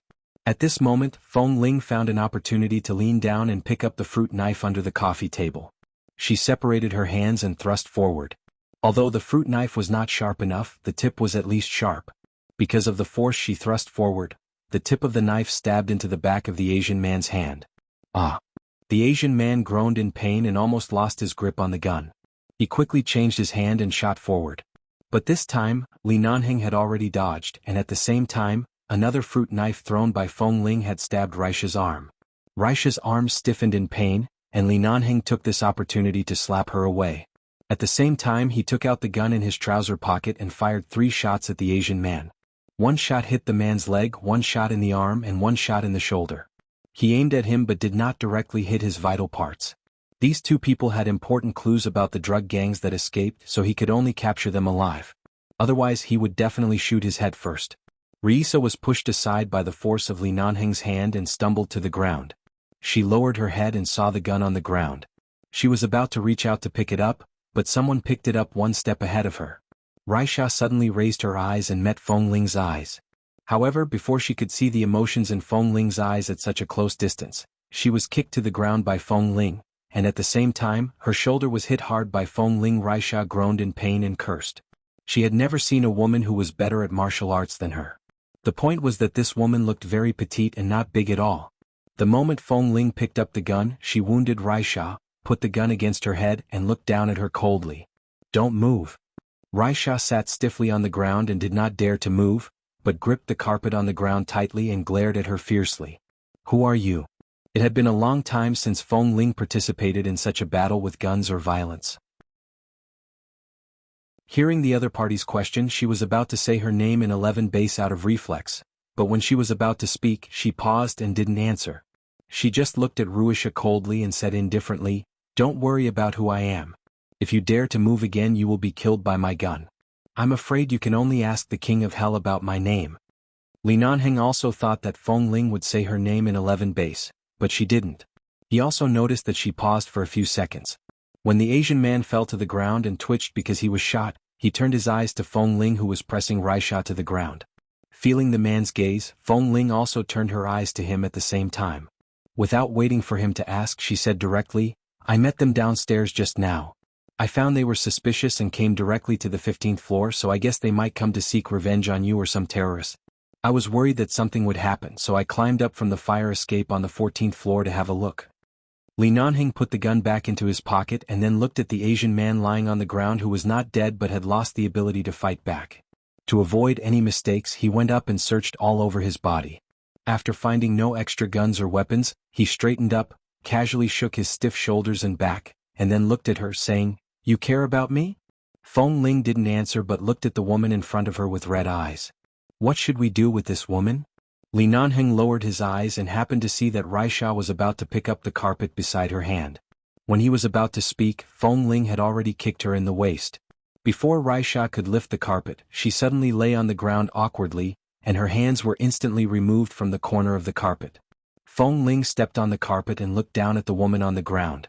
"Should we call the police or the military?" she was asking Li Nanheng. Li Nanheng glanced at the 2 people on the ground, thought of something, and suddenly turned to look out of the window. Not far from this window, about 300 or 400 meters away, there was a 38-story financial building. Looking at the reflective glass on the top floor of the building, he raised his eyebrows and suddenly said, "Be careful. There are sniper rifles. They came prepared. There are more than 2 people." Hearing this, the Asian man lying on the ground covered in blood suddenly grinned coldly and struggled to get up from the ground, but he couldn't. But the fierceness and confidence in his eyes showed that Li Nanheng guessed right. Raisha fell to the ground, sneered, and turned to look coldly at Li Nanheng. "You're right, Li Nanheng. You've been surrounded. It's not so easy to escape. I didn't expect that there would be a woman by your side who would risk her life for you. Why don't you let her die with you?" Feng Ling looked at him and didn't speak. Suddenly she felt a tight grip on her arm. She turned around with a jerk, only to see Li Nanheng suddenly came over and pulled her away. At the same time, he turned his back to the window, shielded her in his arms, and pushed her out. "Go." Feng Ling turned back and was about to speak when she suddenly heard the sound of explosions coming from the 3 windows facing the financial building on the opposite side of the bedroom balcony and kitchen at the same time.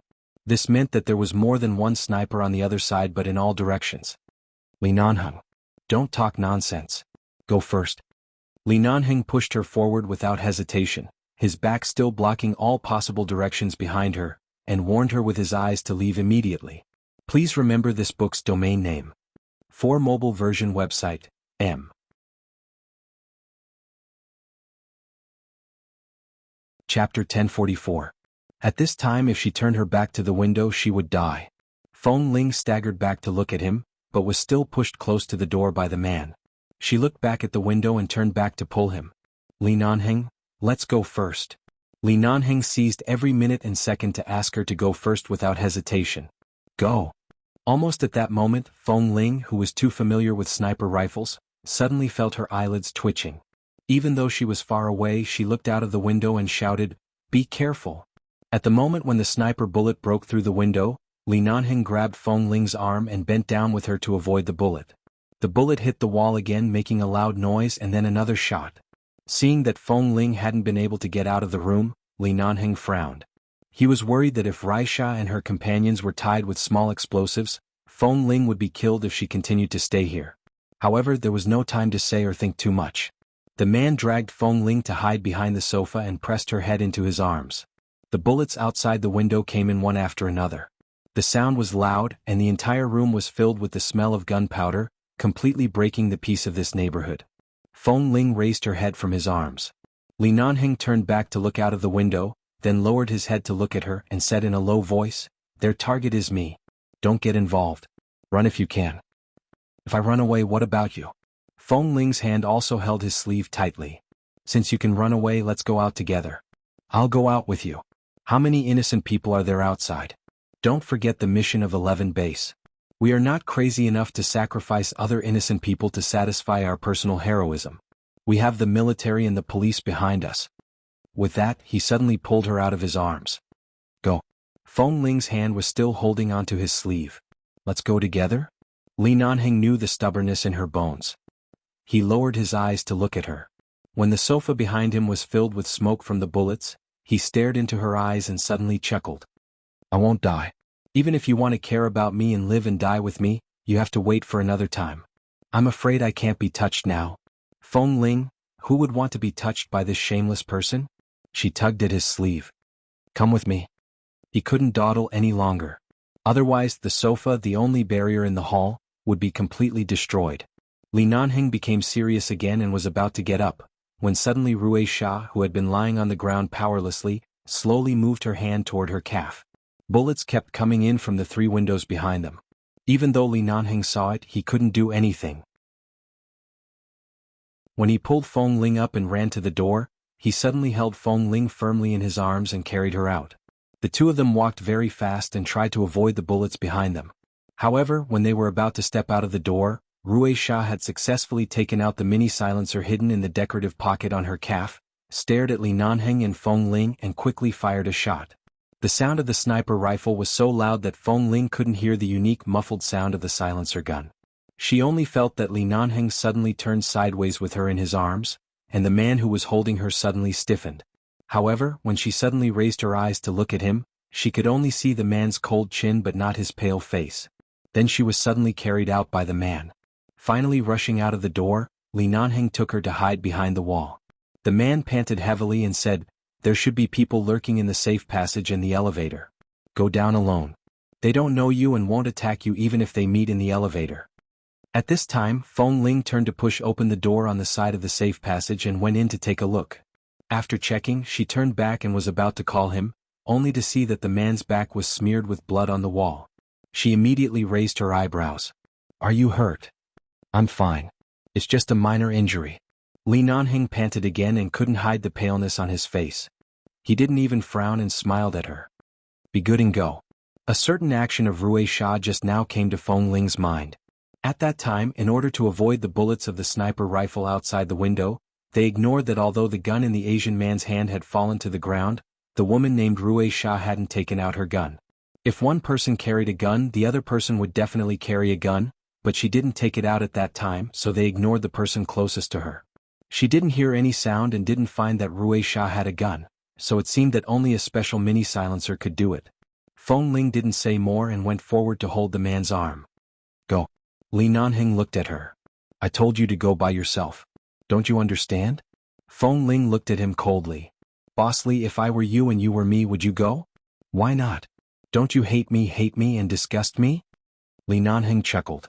When he laughed, the man's eyebrows trembled slightly because of the pain in his back yesterday and the new injury, but he still held back and didn't make a sound. Looking at his pale face when he laughed, Feng Ling didn't speak with a cold face. She didn't refute or admit it, but dragged his arm hard, pushed open the door of the escalator again and dragged him in. Li Nanheng staggered a little. After being dragged in by her, he looked around the escalator. The surroundings looked calm, but based on their experience they were probably surrounded by people. It was not safe in the elevator and they might be attacked from both sides here. At this time, Feng Ling took out the gun from his body, held it in her hand and then held him down with one hand. Go. Even if Li Nanheng had new injuries on top of old ones, he wouldn't lose to her strength, but Feng Ling insisted on holding his hand. If the two of them continued to delay, neither of them would be able to escape safely. The man who was being held by her side. Slow down. Don't fall. At this moment, Feng Ling looked back at him. Are you going or not? Li Nanheng looked at her with a pale face and lips. Seeing the anger and impatience in her eyes, he sighed with a smile. All right, I'll go. Please remember the domain name of this book. For mobile version website, M. Chapter 1045. Feng Ling glared at him again and helped him down.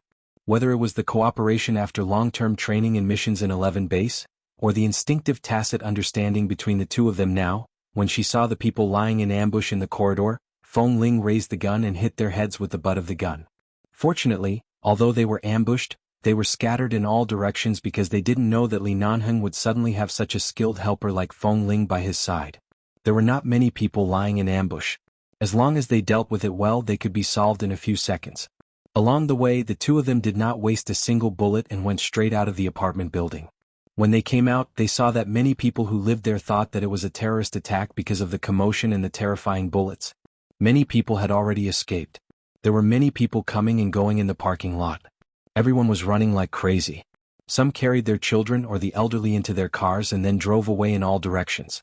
Such a scene was very common in the United States. Once something similar to a terrorist attack happened, the people here would immediately flee the scene to avoid being implicated as cannon fodder. It was precisely because there were so many people outside that Feng Ling could take advantage of the chaos to rush into the parking lot and find Li Nanheng's car. Because he was wearing black clothes and had a wound on his back, no one would notice it. She ran all the way to the car, searched the man's body for a long time, and finally found the electronic car key. She quickly opened the door and helped him into the passenger seat. He was helped out by this little woman. Li Nanheng glanced at the driver's seat and was about to go over when Feng Ling pressed him against the seat and buckled the seat belt in front of him. Don't move. I'll drive. Li Nanheng glanced at her. Do you want to die? Of course, she understood that if those people were lying in ambush outside and were determined to target her, the first thing they would do would be to kill the person sitting in the driver's seat, no matter who that person was. Feng Ling did not speak. After fastening his seat belt, she quickly moved over and sat in the driver's seat. Under Li Nanheng's gaze, she started the engine without changing her expression, drove the car out quickly and rushed out of the ambushers. There were too many people and cars around so she could temporarily use it as a cover. After rushing out of the community because she was used to her duties and missions in 11 base, she habitually did not drive the car onto the main road. Instead, she took a shortcut and turned into a less populated road. She drove towards the suburbs and uninhabited highways, so as not to implicate the innocent people living in the normal living area. Li Nanheng sat there without moving. He just looked at the gloomy sky outside and said, "Be careful of a pincer attack from the front and back." Feng Ling did not speak, but she was already mentally prepared. From time to time, she observed the road conditions and situation behind from the rearview mirror. After the car drove out for about a kilometer, there was already a car chasing up. Who are these people? Feng Ling asked coldly. A group of drug gangs that were encircled and suppressed not long ago. The forces behind them are very powerful. Li Nanheng said in a low voice and was about to raise his hand to take something, but because of the gunshot wound on his back and the old wound caused by the stick yesterday, he frowned and put his hand down without saying a word.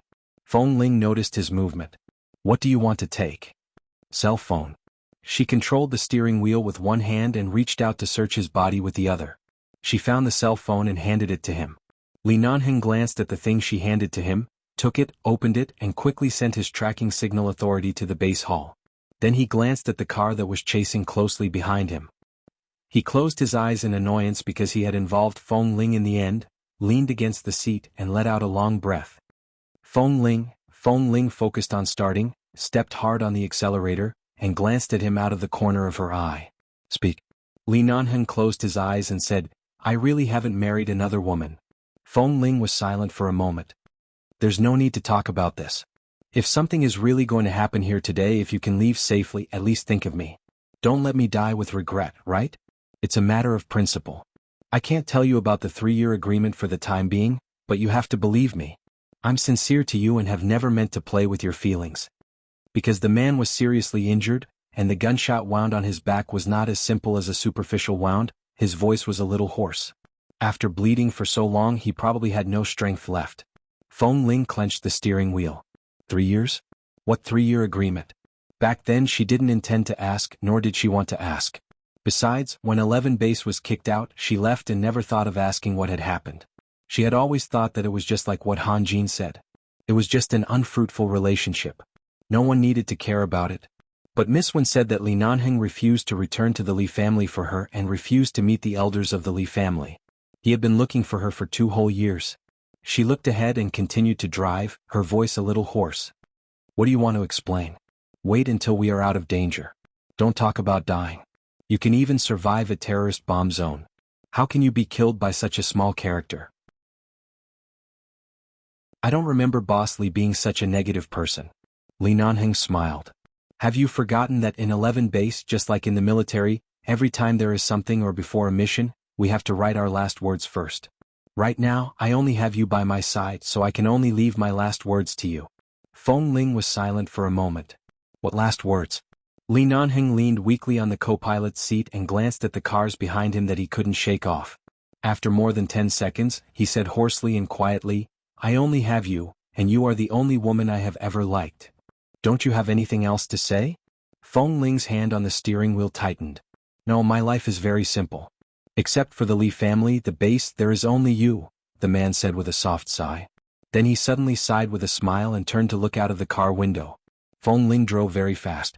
This Hummer could be driven at its limit. In a short time they had driven very close to the suburbs. Outside the car window was an endless plain and American farm. Because it was winter, the plain was full of yellow autumn colors. It was lonely and quiet, and there was no end in sight. Only the car kept driving forward. Please remember the original domain name of this book. For mobile version website, M.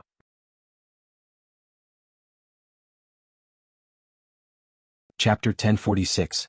Feng Ling didn't speak all the way, just observing everything in the rearview mirror, and suddenly said, There are inhabited areas ahead. We can't drive over.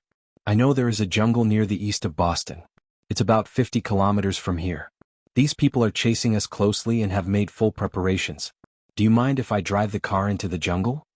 The jungle was an extremely dangerous area for others, but it was very simple for Feng Ling.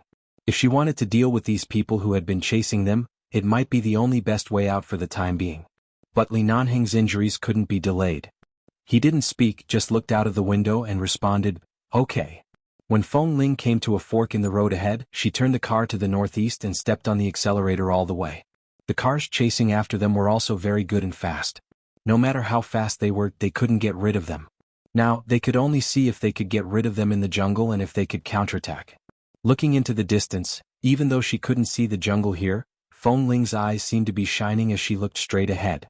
After about 20 minutes, Feng Ling continued to observe the cars behind. Suddenly she turned to look at Li Nanheng, who had been silent for a long time, and suddenly looked down at the co-pilot's seat under him, only to see that the light brown leather seat had been dyed red by the blood flowing out of his back, and a lot of blood had flowed down the seat. Feng Ling frowned and suddenly turned the car around, causing the car to shake violently. Li Nanheng, who had almost fallen into a coma, suddenly opened his eyes because of such a change. Even though his eyes were filled with endless exhaustion and haggard from excessive blood loss, he was still very vigilant at the moment he opened his eyes. When he looked out of the window at this moment, someone suddenly leaned out of the window and raised a gun to shoot at their car. The glass of this Hummer was bulletproof, which was very effective against this kind of bullet. Because they knew this, every bullet was aimed in the direction of the tire. Knowing their plan, Feng Ling kept changing the direction of the car, avoided every bullet and said, Boss, don't sleep. Li Nanheng's face was pale. He just looked at the situation in the rearview mirror, breathed silently and then slowly raised his hand, put a cold hand on Feng Ling's leg, took out the gun in her pocket and said hoarsely, "Keep driving." Feng Ling looked at him, only to see that Li Nanheng seemed to have gathered some strength from somewhere. He held the gun in his hand and opened the window on the other side. Facing the strong wind outside the car, he raised the gun and shot backward. Feng Ling knew how accurate Li Nanheng's marksmanship was.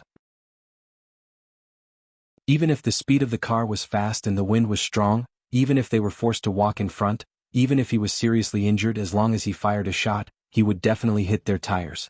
But he couldn't use his arms and wrists at all. She couldn't care too much now. She drove forward crazily, and at the same time she heard the sound of Li Nanheng shooting. She immediately raised her eyes and looked at the rearview mirror. She couldn't see the direction of the bullet, but in less than 2 seconds she suddenly saw that the car chasing in front suddenly tilted down and had a perfect tire burst. The corners of Feng Ling's mouth lifted. As expected of Li Nanheng. Then another shot and the tires of another car were burst at the same time. After several consecutive shots, after the tires of those cars were burst, Li Nanheng pulled the trigger again, and then suddenly retracted his body out of the window. Feng Ling quickly pressed the central lock and helped him close the window. Li Nanheng didn't have much strength. He leaned against the seat and threw the gun back into her arms. "There are no bullets. Let's act according to the situation in the jungle." Although those cars had burst tires, they could still continue to chase, but their speed would be affected by the impact of the tires. Feng Ling took this opportunity to rush in the direction where she could vaguely see a dark green. Seeing that the car behind had been far away, Feng Ling finally had the mood to ask, "Just now before I got on the car, I saw a little injury on the car door yesterday. You didn't have time to send it back to Los Angeles to be repaired. Yesterday when you were driving at such a high speed, you directly parked the car in the middle of the road. Weren't you afraid of being the first to die?" Li Nanheng sat there with little energy because of the injury on his back. His back was already covered with blood. He closed his eyes and smiled. "What have I been afraid of?" Such a rhetorical question caused the man's former arrogance to surface once again. Feng Ling didn't reply, but the man continued on his own. "Perhaps what I'm really afraid of is when I rushed back to the base 2 years ago and saw your empty room and the wine bottles on the ground. Perhaps what I'm really afraid of is that day when you were drugged and taken away in that car. If I didn't think of a way to stop you, who knows what they would have done to you. What really scared me was that when I was chased and surrounded by these people, you would be implicated because of me." Li Nanheng said as he closed his eyes and frowned slightly. "So, Feng Ling, whether you hate me or not, since you've already left 11 base, you should learn to cherish your life. Your life is no longer sold to the military or the police. You don't need to be responsible for anyone. You are only yourself." Feng Ling did not answer. At this moment she suddenly looked up at the window. Li Nanheng also seemed to have heard something. He opened his eyes, slowly raised his pale face and looked in that direction. But from the color and model, it was clearly not 11 Base's helicopter. "Is it an enemy or a friend?" Feng Ling asked. Li Nanheng didn't hesitate. "Enemy?" Hearing this word, Feng Ling retracted her gaze and stared at the jungle ahead. "As far as I know, there are many pits of different sizes in the jungles near the city. They are all hidden under the grass and the car will be destroyed if it is driven into them. I will directly crash the car into the nearest tree stump. Before we hit it, we must jump out of the car. Otherwise, no matter how good the performance of your car is, at this speed, the two of us will also die." Li Nanheng didn't speak, but as soon as she finished speaking, he directly unfastened his seat belt. His pale face was expressionless as he looked in the direction of the jungle, saying indifferently, "In a place like the jungle, you are the boss. I will listen to you." It wasn't like he didn't have field camp and jungle training. Did he need to coax her all the time? Feng Ling immediately squinted at him, but the car was about to hit her. She quickly let go of the steering wheel and unfastened her seat belt. A second before the car crashed forward, the doors on both sides were suddenly pushed open, and the two quickly jumped out. Please remember the domain name of this book. For mobile version website, M.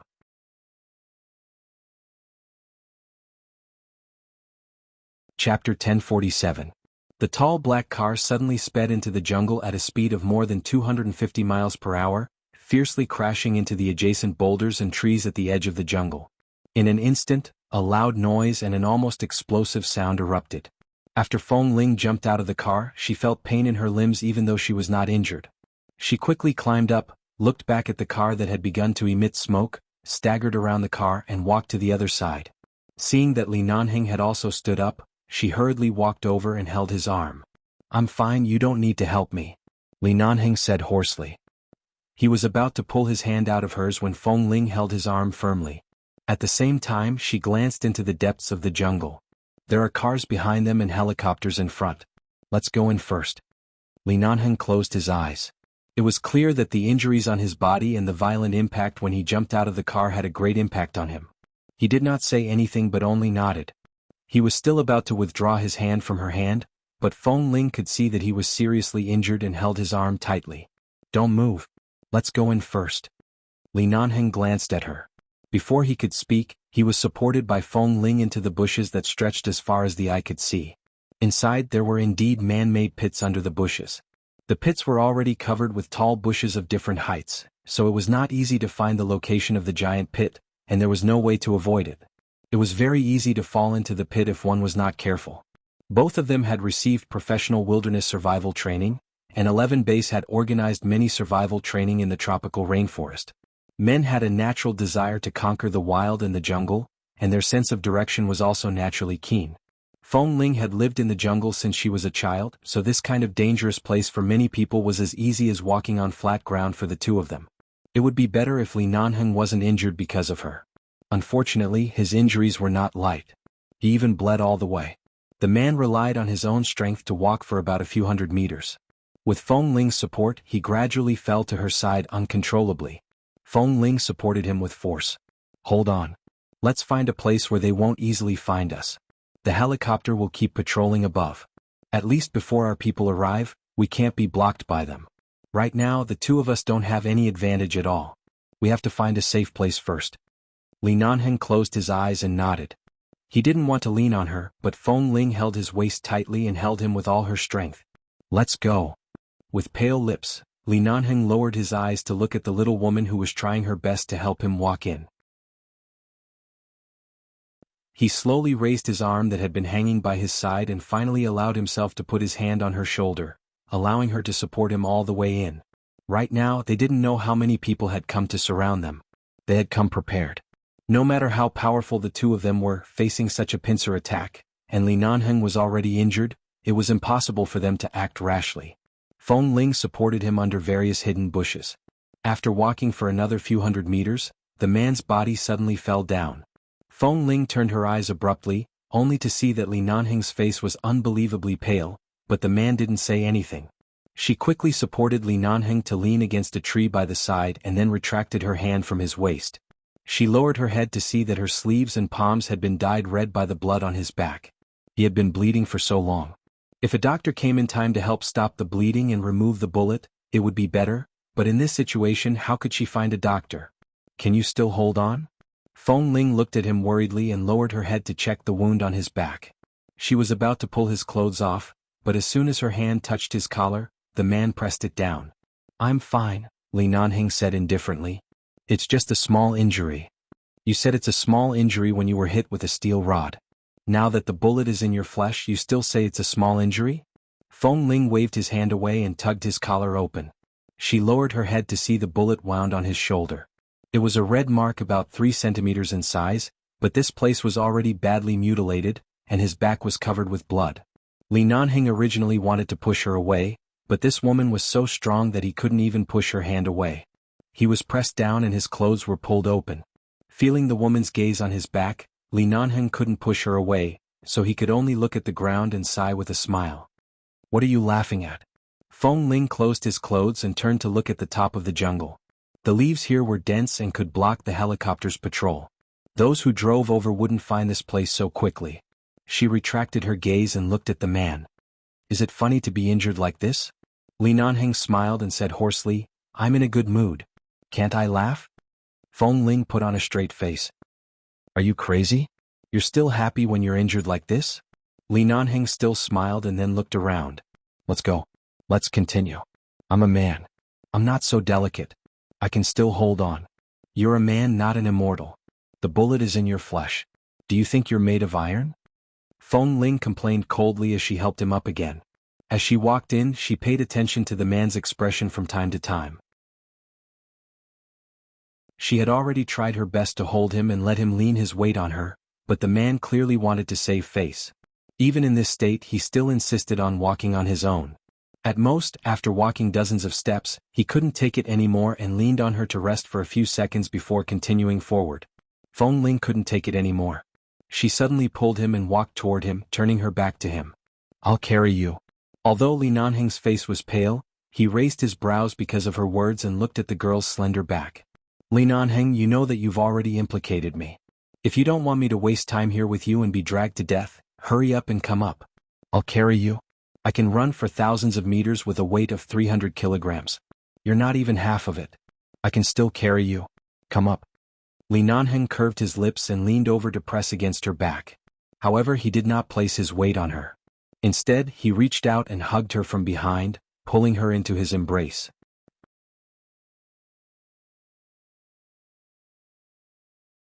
Chapter 1048.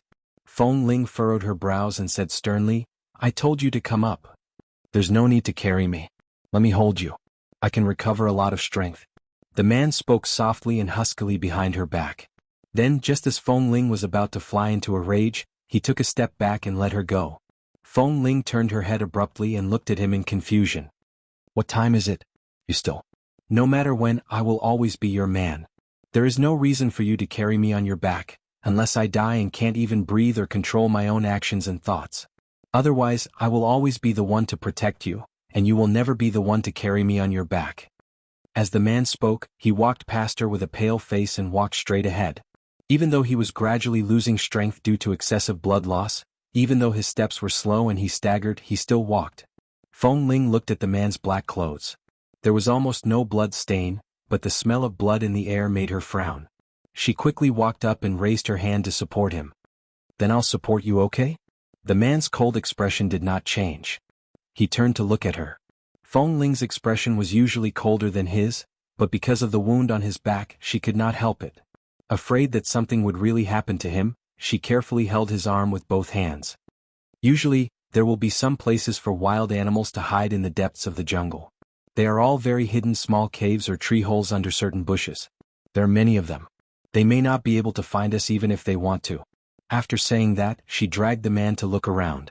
Finally, she found a hidden place under an old tree that could accommodate 2 people.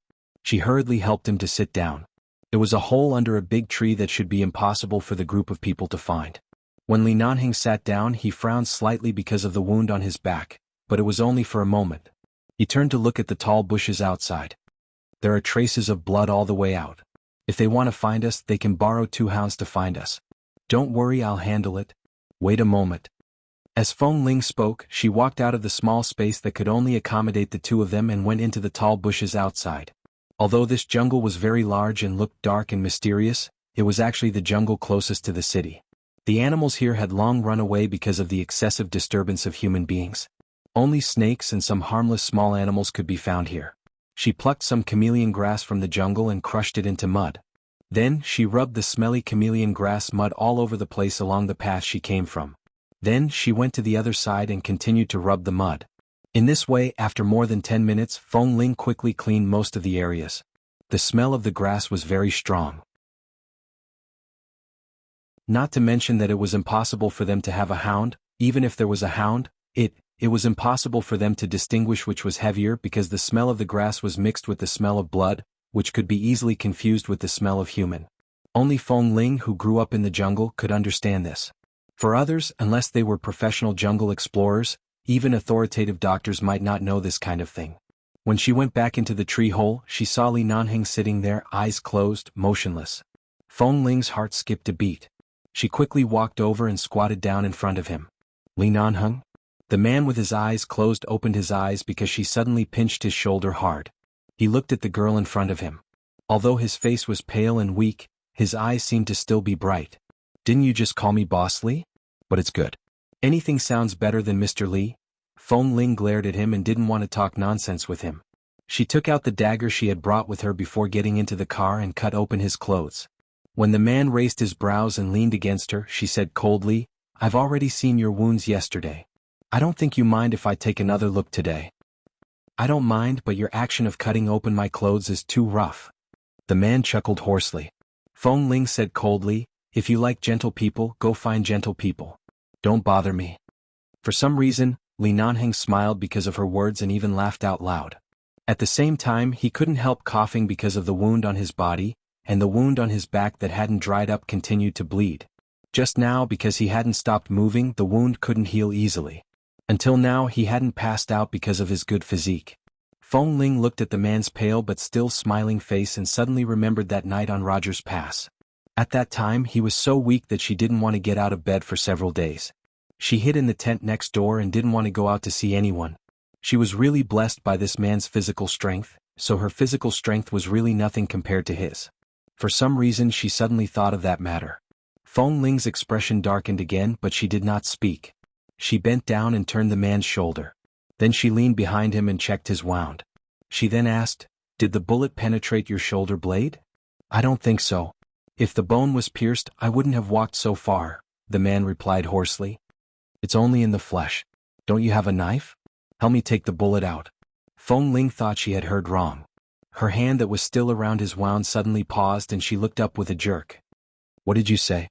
Li Nanheng looked back at her and picked up the dagger she had just thrown on the ground. "Take the bullet out." Feng Ling's hand left his back. "I don't know how to. We still don't know when we can leave. You should know very well that the longer the bullet stays in the body, the more dangerous it is. Do you want me to be dragged to death here?" The man asked calmly. "Can't you cut the flesh near the wound? The bullet is only in the surface of the flesh. It's not so difficult. You can take it out directly." "I've never done it. I don't know how to do it," Feng Ling said as she looked at the wound on his shoulder thoughtfully. She remembered that when she was bitten by a snake, he made a cross-shaped scar on her shoulder with a knife.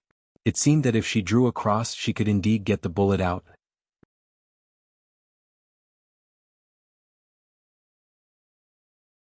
Chapter 1049. Li Nanheng didn't look at the uncertain expression on her face and threw the dagger into her arms. "Come." Feng Jie picked up the dagger and looked at the wound on his back. Then, she saw that the man had lowered his head slightly, completely exposing his smooth and perfect back to her. Her fingers that were holding the dagger froze. Feng Jie picked up the dagger and looked at the wound on his back. She held the dagger above the wound on his shoulder for a while and stared at the bullet wound. She steeled her heart, pressed his shoulder with one hand, and pressed the sharp knife against the wound with the other. "Then bear with it. I'm not very good at it. If it really hurts you..." The man didn't say anything, which was a silent reassurance to her. When she cut down with the tip of the knife, she could clearly feel that although the man did not make a sound, because her knife had not been sterilized and she had never treated anyone with it before, she might have poked a nerve behind his shoulder. She could feel the man's back muscles tensing as the tip of the knife went deeper and deeper into his body. She turned her head to look at him. She couldn't see the man's expression, but she could feel that the cross knife she made was definitely not as professional as the one he made on her shoulder. At that time she did feel pain, but she was particularly relieved. How could Li Nanheng leave this matter to her? She had just cut open a cross blade when the tip of the blade seemed to touch the bullet embedded in her flesh. She suddenly said, "I found the bullet." "Yes." The tensed muscles on the man's back seemed to have gotten used to the pain and gradually relaxed. His back was still facing her, and his voice was calm as if he wasn't the one enduring the pain. "Do as you see fit." The bullet was not very deep. Feng Ling looked at the bloodstain on the cross knife that was still bleeding, tested it with the tip of the knife, and then accurately picked out the bullet. The blood-stained bullet fell to the ground in an instant, emitting the crisp sound of metal hitting the ground. In just a few minutes, Feng Ling's forehead was covered in sweat. After confirming that the bullet had been taken out, she looked at the wound on his back, feeling distressed and helpless, and only said in a low voice, "It's done." The man in front of her did not move or speak. Feng Ling glanced at the wound on his back again and then tentatively leaned forward to look at her, only to see that the man seemed to be focused on something. She was distracted by the matter of taking out the bullet and abruptly withdrew her attention because of his silent and cold gaze. Then she vaguely heard at least 2 helicopters hovering above the jungle. From this distance, it could be heard that they were desperately searching for them. However, because the jungle was too dense, if they walked in normally, the chances of finding them would be higher. If they wanted to come in by car or helicopter, it would be equivalent to entering a blind spot. There was no room for them to do anything. Of course, even if someone really came in on foot at this time without the sniper rifle in the distance and their hidden ambush, not to mention Feng Ling, Even the seriously injured Li Nanheng could easily knock down two of them. Feng Ling bent down to pick up the blood-stained bullet on the ground, held it in her hand for a few seconds and said, "It's a small silencer AK. Who is that woman? This gun is not cheap. No background. It's just that she has a lot of men and none of them are short of money. It's not difficult for her to get a top-quality gun." As Li Nanheng spoke, he raised his arm and was about to put on the clothes on his back, but Feng Ling reached out and pressed his hand. "Don't move. Although the bullet has been taken out, we still have to deal with the wound. If you put on the clothes again, do you want the clothes to stick to the wound after the blood dries?" As she spoke, she took out a small bag of wet wipes from her pocket, which she occasionally brought. There was only half a small bag left, but fortunately it could wipe the blood. She didn't have a chance to disinfect the knife just now. After all, this place was not like the stone platform on the mountain wall of the Snake Valley. Now she started a fire to disinfect here, which was to inform the people outside of the hiding place. Everything was in a hurry, and now she didn't care whether the wet wipes had been disinfected or not, but she tried not to wipe his wound and the knife, only wiped the blood near the wound, and then wiped the blood on other parts of his back. Finally, she lifted up his torn clothes and simply put it on his back. "Put on the clothes first. I cut a little on the shoulder so the blood shouldn't stick to the flesh." As she spoke, she cleaned up the blood on other parts of his body. When she was about to help the man lean against the side and pick up another clean wet wipe to wipe his face, she found that the man suddenly became very quiet. Seeing that the man's eyes had been closed, her hands on his arms and shoulders stiffened, and she leaned over to him. "Li Nanheng, don't be so quiet. Open your eyes and talk." Li Nanheng didn't respond. Feng Ling was a little anxious. When she took out the bullet just now, she knew that he had really lost a lot of blood, and his physical strength had long been unable to support. "Li Nanheng, just now was the first time I took out a bullet. Every first time in my life is related to you. If you dare to die, I will leave your body in the wilderness and throw you deeper into the jungle to feed those birds and beasts." Li Nanheng suddenly let out a low, hoarse laugh, and at the same time he coughed because of the laughter and then said hoarsely, "I just closed my eyes for a while and didn't speak. I'm conserving my strength. I promise I won't die."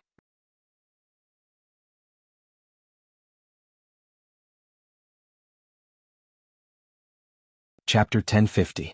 After patting him a few times, he didn't seem to respond. Feng Ling approached him, looked at his face and called his name as she patted him. The man's quietly closed eyes moved slightly, and his fingers on his lap also moved slightly as though he was giving her a response. Feng Ling saw the movement of his hands and then saw him slowly open his eyes. Suddenly, she didn't know why her heart suddenly ached.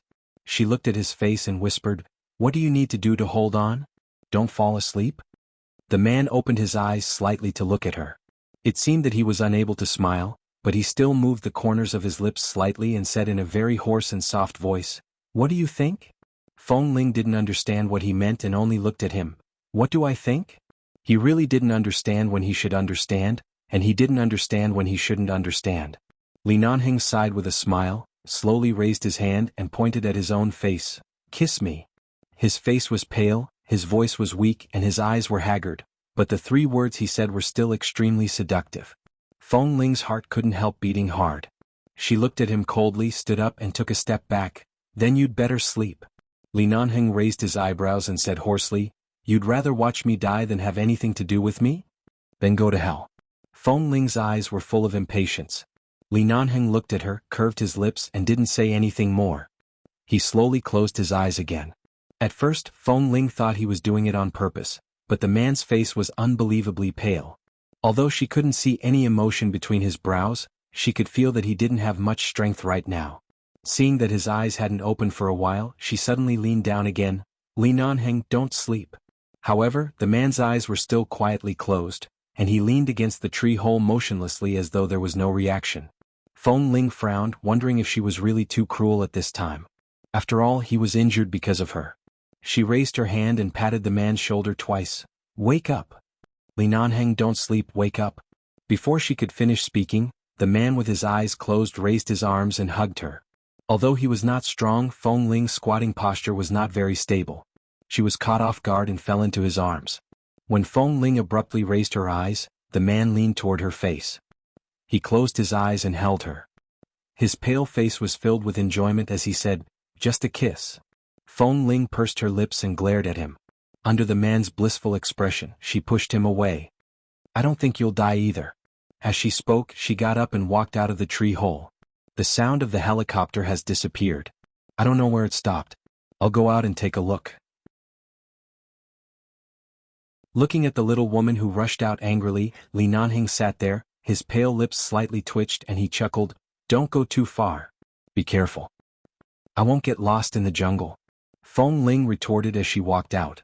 She was about to continue speaking when she suddenly realized that she had spoken too much. She immediately shut her mouth and looked in the direction where she had heard the sound. Feng Ling looked around outside. Whether it was on the trees, in the grass, in the sky, on the ground, or in any position that would leave traces, she confirmed that the group of people had not found this place, and this was already deep in the jungle. Those who had never lived in the jungle must have either fallen into a pit or walked in another direction. In this vast jungle, surrounded by dense tall grass, it was likely that they did not know how difficult it was to find the place where she was hiding.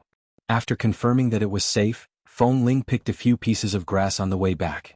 She was not sure if they had anti-inflammatory and hemostatic effects. She remembered that this kind of thing could be used, but she did not know whether it was used to stop bleeding or reduce inflammation. In short, it definitely wouldn't have any worse effect. Walking back into the tree hole, she saw that the man's eyes were still closed. However, when he heard her footsteps coming in, although the man struggled to open his eyes, he looked in her direction and smiled lightly. As expected, "You can't get lost, Feng Ling." Feng Ling pretended not to hear him. She walked over and took off the clothes he was wearing behind him. Then she placed the grass she had just picked on a small stone by the side, used 2 stones to grind out the green juice, and then applied it to the wound on his back. Li Nanheng was instantly energized by the sudden tingling sensation. He turned his head to look at the little woman who was helping him apply medicine. "What is this?" "I don't know. Maybe it's poison. Something that will make your wound fester until your whole body begins to fester," Feng Ling answered impatiently. Hearing this, Li Nanheng was very calm. "Is that so? It's not bad to die in your hands." Feng Ling really did not want to talk to him. When she helped him apply the green juice on the wound, she increased the strength of her hands. Only when she heard the man finally could not help but groan in pain did she slightly ease her strength. In the end, she helped him put on his clothes again, supported him to lean against the wall, and looked down at the time on her phone. "Are you sure you don't want to call the police? Just wait for the people from 11 Base to arrive? Based on your understanding of the police, most of their forces work for the people. To deal with this kind of encirclement and attack, their people are just cannon fodder. Why do they have to implicate so many people and bring up the storm of 11 Base?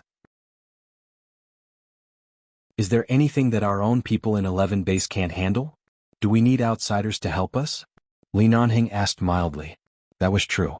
Only the military and the police had asked 11 Base for help time and time again.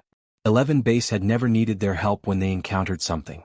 After all, there was a huge gap in strength. However, Li Nanheng's words were really arrogant. He didn't put the American police in his eyes at all. Seeing that his eyelids were about to close, Feng Ling reached out to hold his hand. She pressed her fingers hard between his thumb and index finger and deliberately increased the strength of her hand. This kind of pain could at least ensure that his mind was always awake and active. In this situation, if he really fell asleep, it would only become worse. "Do you feel that you can move your injured shoulder?" "At that time, I didn't control the strength of the knife well. I was afraid that it would hurt your shoulder blade." Feng Ling held her hand and placed it on his lap.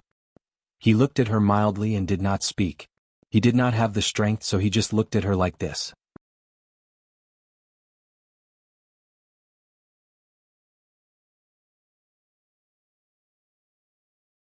Chapter 1051. Feng Ling found that he seemed to have a feeling that he couldn't take another look at her. In an instant, anger surged in her heart, and she dug her fingers into his palm, grabbing and scratching him hard, making him feel pain. When he looked at her in confusion because of her inexplicable anger, she glared at him and said, "Li Nanheng, from now on, until the people of 11 Base come, I don't want to hear any last words about you. If you want me to live well, you'd better stay awake for me. Otherwise, I don't mind leading those people over and we'll die together." Li Nanheng looked at her with a slight frown and did not answer. "Did you hear that?" Feng Ling looked at him coldly. The man smiled lightly. And just a few minutes after Feng Ling sat down next to him, she heard the sound of the helicopter approaching again, and this time it seemed to be accompanied by some sound from afar. She turned to look at Li Nanheng, who was not in a good state of mind, but obviously, he also heard the sound and looked out of the tree hole indifferently. They are a group of people who often wander on the edge of darkness. In order to hide, they must have hidden in places like the jungle before so they can more or less avoid some dangers. It may take some effort to find this place, but after so long they are not useless after all. They do have some ability to find this place. Feng Ling quietly put the dagger on her waist, glanced outside and said indifferently, "You wait here." At this time, Li Nanheng wanted Feng Ling not to take risks, but now was not the time to say this. If one of them didn't go, two of them would also die here. Looking at Feng Ling's movement, Li Nanheng said in a low voice, "Protect yourself. After all, in the jungle you have a better chance of winning. Watch the opportunity and escape as soon as possible." "You are here. I won't escape." The slender, tall, short-haired woman said this when she walked out of the tree hole and resolutely walked out. Looking at Feng Ling's back, Li Nanheng closed his eyes, sighed, and picked up his cell phone with some difficulty. The tracking signal of 11 base had almost flown to the vicinity of Boston. As long as the target position did not change, within 40 minutes, 11 base's rescue plane would definitely arrive. 40 minutes. If it was someone else, they might not have been able to withstand it. But Feng Ling could. In the jungle there were layers of green everywhere. Feng Ling quickly shuttled through the tall grass, occasionally hearing the movements of snakes, insects, and ants passing through the nearby grass. Her ears were sharp as she listened to the sounds of those people approaching in this direction. Just when she felt that those people had searched all the way here and were only 300 to 400 meters away, Feng Ling lowered her head to look at a deep pit covered by tall grass not far from her feet.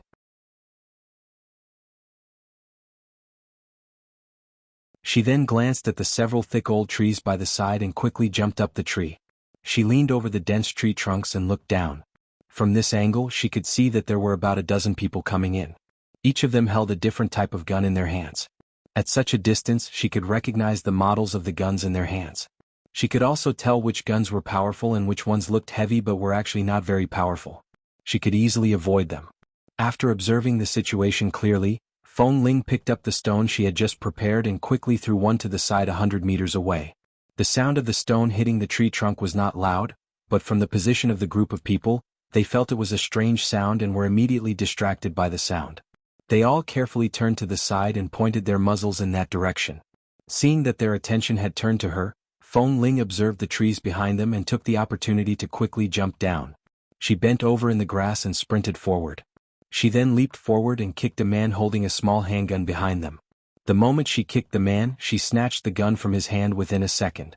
At the same time, when the others suddenly turned their heads, she stepped on the head of the man on the ground who had yet to react, and with a flash she jumped onto the nearest tree behind them. Then those people finally realized what had happened. In an instant, gunshots rang out from all directions, all aimed at Feng Ling's direction. Feng Ling used the thick trunk to block the bullets, and the dense leaves on the tree made it impossible for them to find her exact location. Taking advantage of the fact that they were shooting randomly, she jumped to another tree in front of her, but all the directions were in the opposite direction of the tree hole where Li Nanheng was.